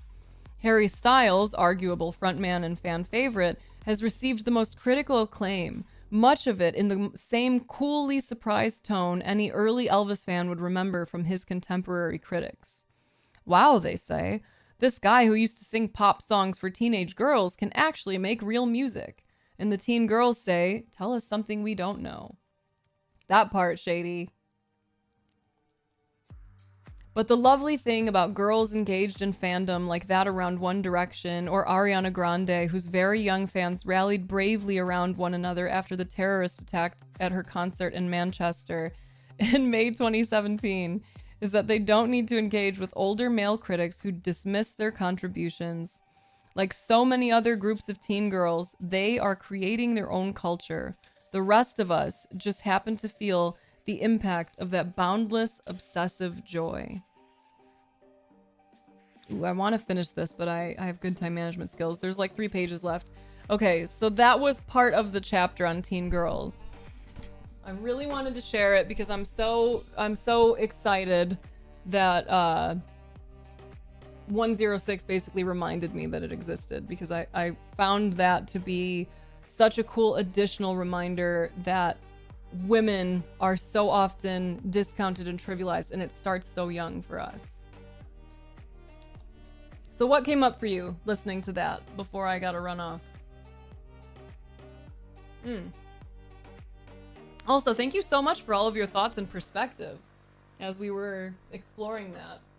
I love to read a good book with you. I love it, I love it, I love it, I love it.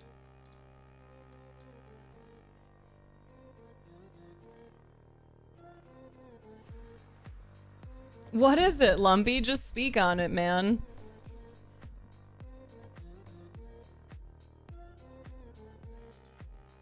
Author. Yes, her name is Sam George Allen. Oh, we're feeling like a niner right now, Myth. Witches, The Transformative Power of Women Working Together by Sam George Allen. This book has been really beautiful, honestly. Like, I really love her perspective and the way that she's pointing out the ways that women do each other, do work together so well. And one of the things I found really interesting about it is that, I think it was in one of the early chapters, she talks about how men especially seem to view groups of women together as suspicious right off the bat. When we are working together, we make people uncomfortable, but especially men. And I think that's really fucking interesting. You need to grab it from your daughter? Are you gonna read it? I gotta get some stickers ordered, because like, oh, that would be a thing. Like, you're a man reading a feminist book, you get a sticker. That would be about it.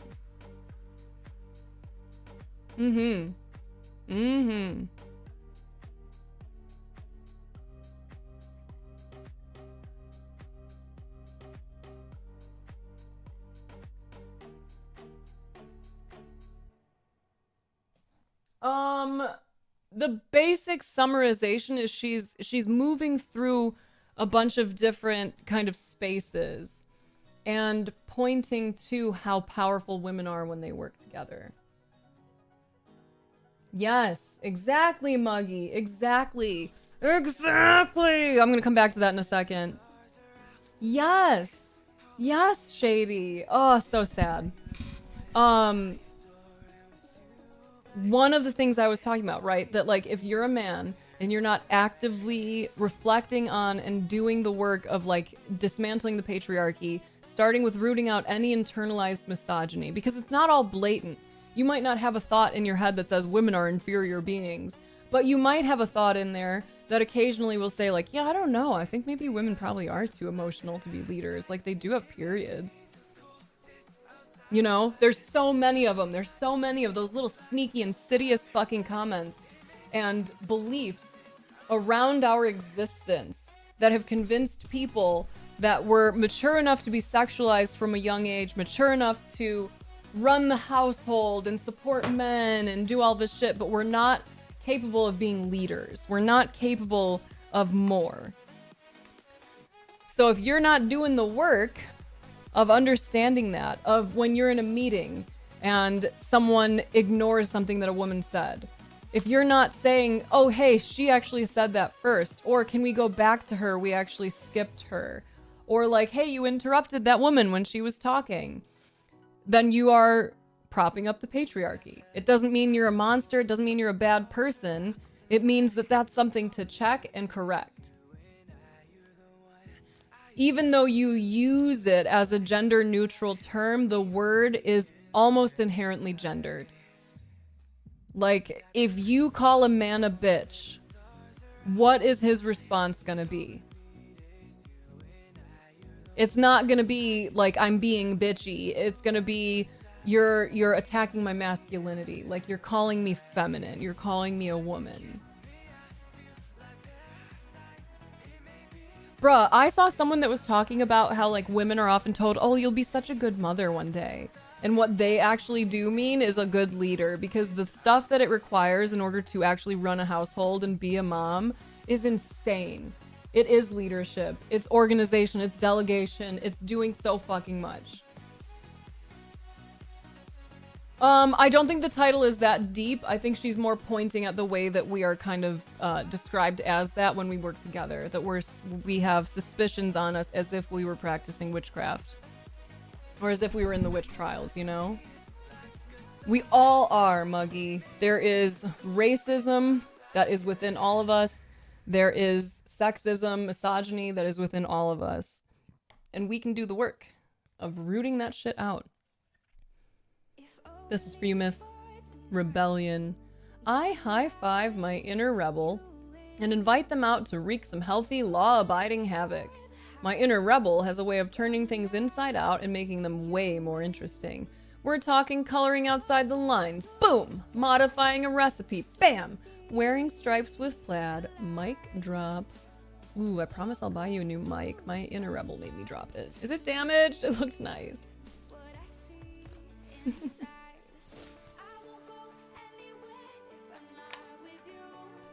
Also, first order, what you said, like, they get so mad, right? Like, a man would get really mad if you called that man a bitch. Why? Because you're comparing that man to a woman, and that's the greatest insult that a man can receive. And that's pretty fucked up when you think about it. Right? It's crazy how much you have to do. Yeah, and I bet your wife is probably like, yeah, bro, you're still missing, like, so much of what I've been working on. Like, come on. Dang, I gotta take a headshot for this thing. I don't know if I have one I would want to use.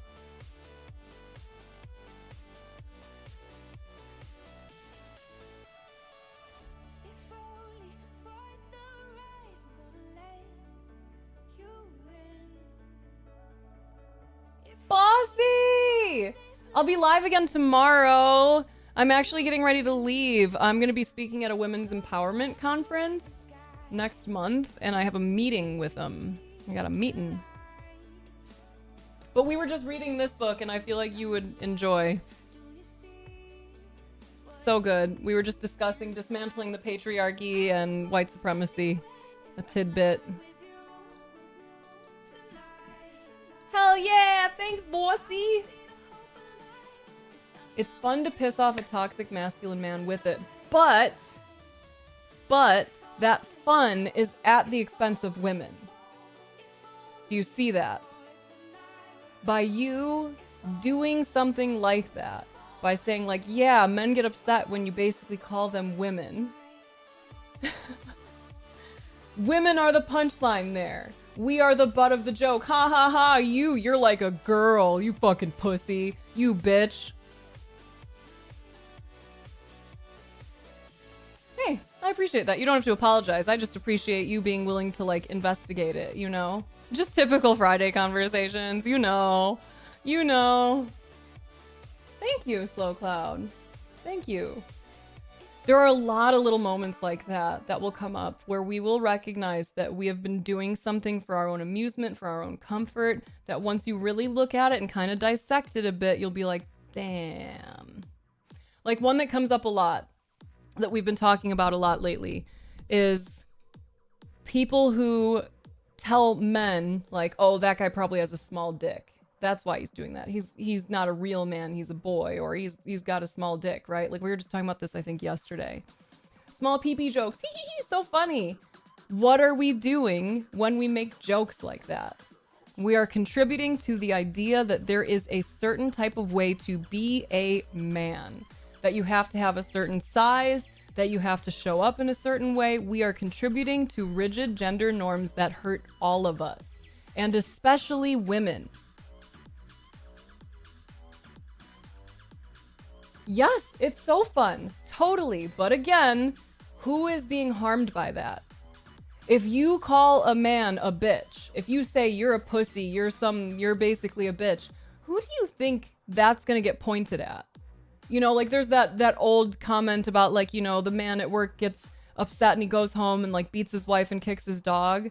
Like there is a reason why that was such a common thing to like kind of joke about, because that actually is what happens. Men cannot handle, people who are caught up in this kind of thinking cannot handle the idea of being emasculated. And who gets that energy taken out on them? It's not another man who called them that. Maybe they'll get into a fight. No, it's going to be the next woman who crosses their path who does not value or appreciate or respect them in the way they need to.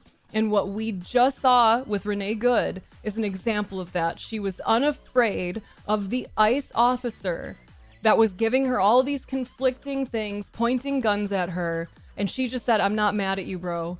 She was totally unbothered by him, and that pissed him off. And what was the last thing he said to her after he shot her? He called her a bitch. He called her a bitch. So let's really think about what we're doing when we're poking toxic masculine men. Who is being harmed by that? I honestly don't think I even want to bother with you, Fifth Brother. Since we're ending, I'm just gonna ban you. If you want to come back in and have an honest conversation about this after, by all means, come back tomorrow, send in a message. We can talk, but I'm not playing right there. Hey, love that, Chani. You didn't know all that, and now you do. And now you do. And again, this is the reason why men, my friends, and especially white men, please read books written by women. Women have no choice but to grow up understanding men's perspectives, because the majority of media out there is from a man's perspective. So we're already understanding a lot of like your part in this world and how you think and how you feel and what works for you. You have no natural incentive to see things from our perspective. This has to be a self-driven effort. So if you want to be a part of the good in the world, start this work. Read some fucking books written by women so that I'm not the only one telling you like, hey, when you use the word bitch, it actually has deeper connotations than you think. Hey, don't pick on other men by making jokes about their masculinity, because women are harmed as a result of that. Men too, but women are harmed. My question is, are all men toxic? No. Do I believe all men have been affected by the patriarchy? Yes, in the same way that pretty much all of us who live under patriarchy have been. But it doesn't mean all men are toxic. Men who ascribe to the rigid rules of masculinity, which those rules are toxic, that leads to toxic thought patterns and toxic behaviors. It doesn't even mean that that man is toxic. It means that man is promoting toxic ideas and toxic behaviors. Toxic meaning detrimental to both that man and to everyone around that man. Hey, there we go, bossy. Bossy knows. Unlearning is hard. I'm so glad you said that. I'm so glad you said that. Unlearning is hard. Good. Now that we've got that out of the way, do it anyway. Because you know what's fucking hard? Being a woman living under patriarchy. Having to deal with the pay gap. Having to deal with all the ways that our medical needs are ignored and minimized. If you want to read a book that will piss you the fuck off, read the book Invisible Women. This is it's a chonker of a book with tons of data that will show you all the ways that our society has been pretending women don't exist as separate beings with different physiological needs, with different, parts and all of the different things that can go on, or different gender norms or different socialization. We are treated as if we're just small men. Literally last year was the first time that a crash test dummy was made to be more like a female body. The first time. So car accidents, seat belts, airbag placement, all of the stuff that was designed to keep people safe in cars was actually designed to keep men safe in cars. And that's just one teeny fucking tiny little bit of the ways that the gender bias has fucked us over every chance it could. You know, public transit is another great example. Guess what bus routes are based on? Guess what, like, paving schedules when it comes to clearing snow and stuff are based on? Men's needs.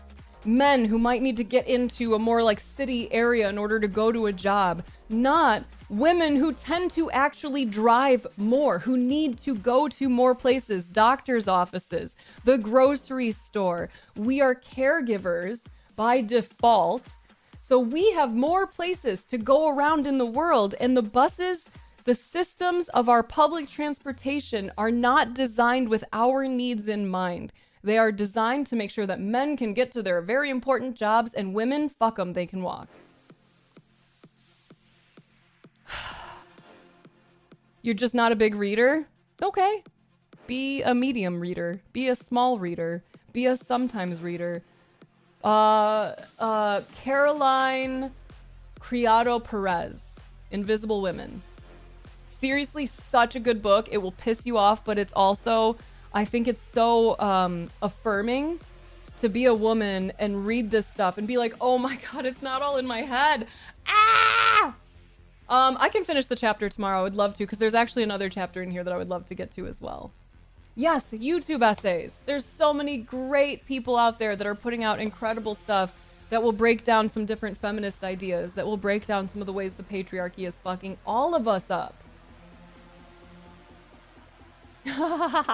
Love that slow cloud.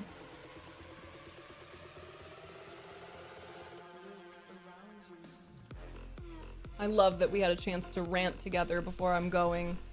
Yeah, there's Libby, there's Canopy. There's lots of ways for you to get access to books for none dollars. What do you think about men being receptive about toxic masculinity? Because I feel like it becomes less effective every time men hear they must change another thing. I know it's sad, but it is the reality.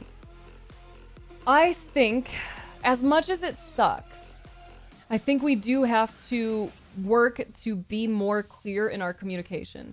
Because if we understand psychology to the degree where we can see that certain phrasing is enough to immediately put someone in defensive mode, that certain phrasing means that person is shut down, they are not going to back down. You could show them every fact, you could get their mama to tell them this shit, they will not believe it because that trigger has already been, that switch has been flipped, they've been activated, and psychologically they are no longer able to open and hear. So it's very difficult. So I get annoyed by the idea that I have to use language that's different than toxic masculinity. But the reality is, many men and women, many people hear toxic masculinity, and the first thing that comes up is, well, femininity can be toxic too. Girls can be just as toxic. Aw, I love you, Jenny. Yeah, a Saturday stream tomorrow. I hear you, First Order. I hear you. Hey, you can always come in and listen here. I'll rant about it anytime. Yes. Yes. And you know, Shady?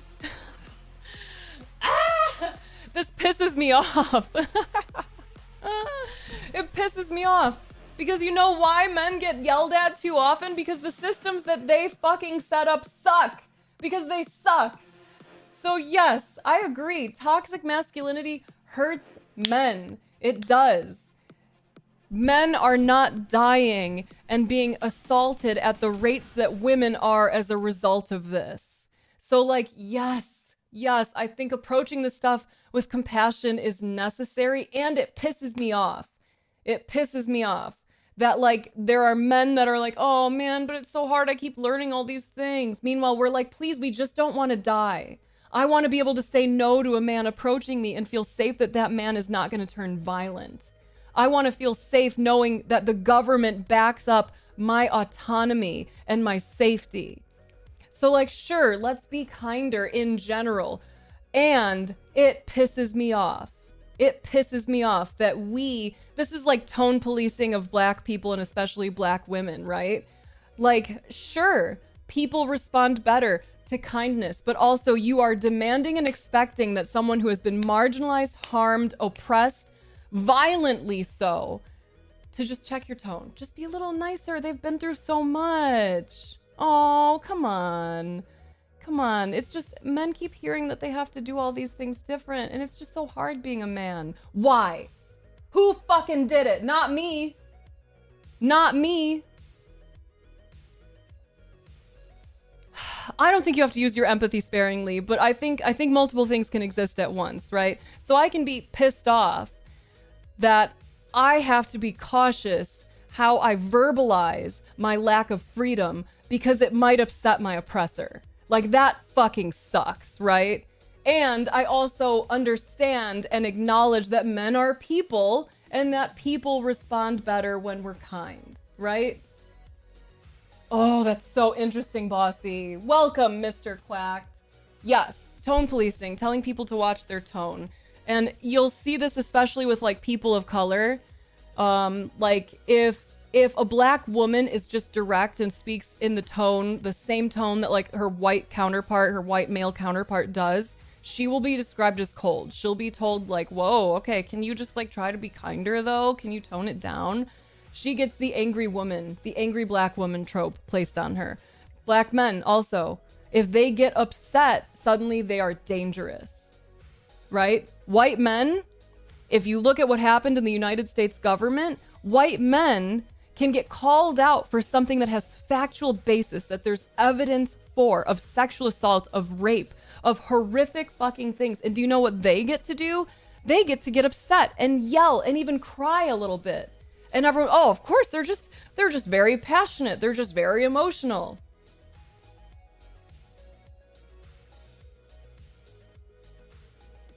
Yes, agreed. Individual men did not do it. They are victims of the systems, but some of them are excited to support the systems. Some of them have not realized that the patriarchy will chew them up and spit their asses out too. So they're happy to throw us under the bus the way that white women threw queer women and black women and women of color and indigenous women under the bus in women's suffrage. If you have just a leg up on the people below you, you're okay, right? They were still being victimized. White people are being victimized by these ridiculous, like, absolutely oppressive and fucked up policies that Republicans are bringing forward. White people are also suffering from this, but they don't know it because they think that they're fucking over black people. Did you know, by the way, that the reason why we even have student loans and not easy access to good education in the United States is because when segregation ended, the president didn't like the idea that black people were going to be able to get higher education.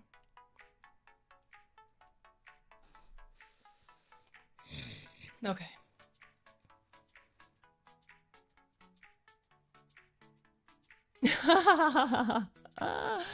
That's great. I'm not an envious person, but I do envy your articulation. I can see your gears turning. You're like that one educator on a panel with no earplug. The passion is lubricating. That's fun. Thank you. Thank you.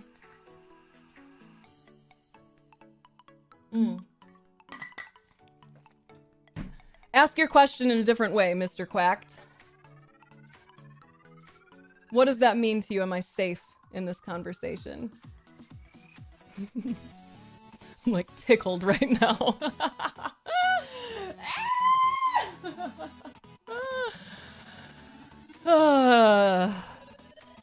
What do you mean?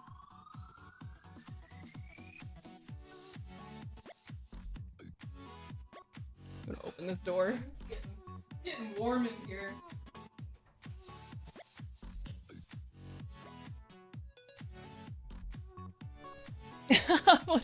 What a response, Shady.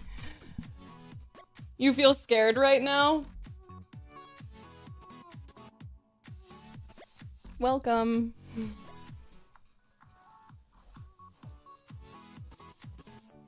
You hear a lot of men talking. You don't really associate yourself with other men, though. Okay.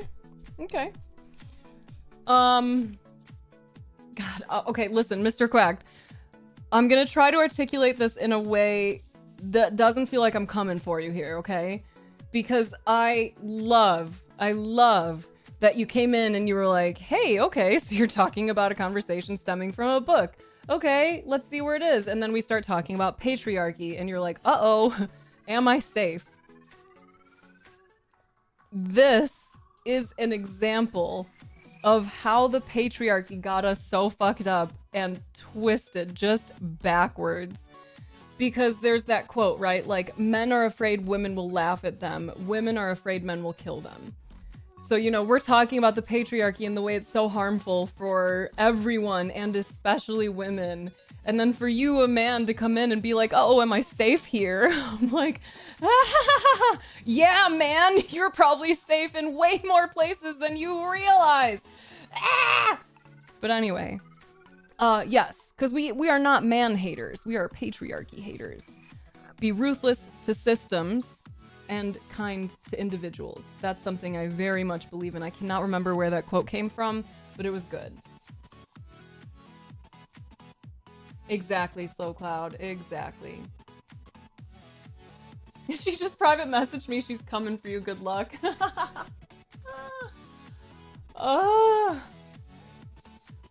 The timing on that, though, is really funny, though, right? Like, we're talking about all this stuff and the dangers that it causes to us. And then, like, uh-oh, am I safe? That's fun. That's a great example. Thank you.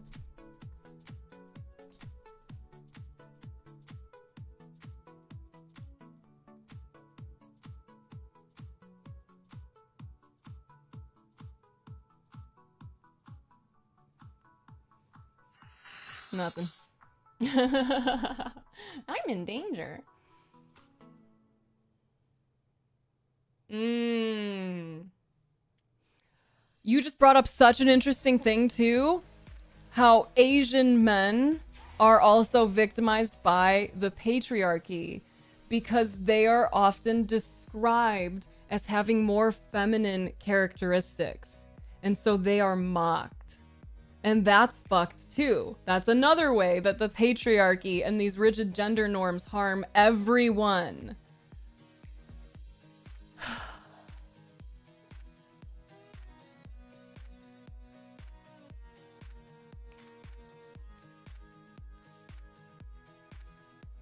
That part, we were talking about the internalized misogyny and internalized racism and all of that stuff a bit ago too. Theater kids, yes. Yes, men in here, I hope that you go back and like unpack some of this stuff. Some of the times when you were mocked, did it relate in some way to femininity, to ideals of femininity, right? Because a theater kid, you're expressive, you're acting, you're playful. Ew, you might as well be a girl. You're not doing manly stuff. You should be in medals class.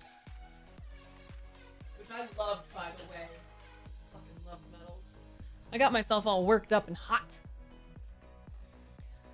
Okay, I gotta go. We got deep into this and I loved it. I love a chance to do like some rapid fire rants before I have to leave. Metalworking. I learned how to do metalworking. So yeah, all this ranting. Delightful. I will be live again tomorrow. I'm gonna be live the same hours I was live today. So if you want to hang out, I would love to see you. I'll be live noon Eastern till about 4 Eastern. So what's up? Let's fucking do it. Oh yeah, this actually is neat. We'll go there. Okay. I agree, mister. So just out of curiosity, how many books have you read that were written by women? How often do you prioritize a woman's perspective and understanding? Yeah, mister, that's here too. Thank you, bossy. You see me, you think I know what metalworking is? I don't know, man. Oh yeah, so if you like my capacity to rant, or you enjoy the energy of this stream, this community, this channel, and you want to help me continue to do what I'm hoping to do, I would really, really like to do research. I would like to be in a position where I can create video essays and other like actual tangible resources like the Shades ebook that I created. Shades is our self-care acronym. It stands for sleep, hydration, air, diet, exercise, and stillness. These are ways that you can help keep yourself in a space where you can actually exist in life, even when it's hard, where you feel a little bit safer kind of riding the waves of your life. So I would like to do more community events. I would like to write more books, like bigger ones. I would like to do more video essays. I would like to interview more people. I would like to do a lot of the things that I was once doing. Like I've got a podcast out there. You can check it out. It's Mind of Snaps. So those are all my goals. I am going to figure this shit out regardless. And if you want to help speed up that process, then, well, there's some ways you can do that, such as... Give me your fucking money! Meant with love, of course. But you can sub, you can tip, you can support the Patreon. You can just send me a fucking check for a milli. That'd be neat. Any and all support, you know, shouting out my channel, telling people who you think would enjoy it. All of that will help me move towards that goal of being able to do more, to offer more. Because ultimately, we're in a fucked up space in the world right now. And I want to try and offer resources of all kinds as often as I can, whenever possible. And I believe I'm in a position where I can do that as long as I can afford to exist.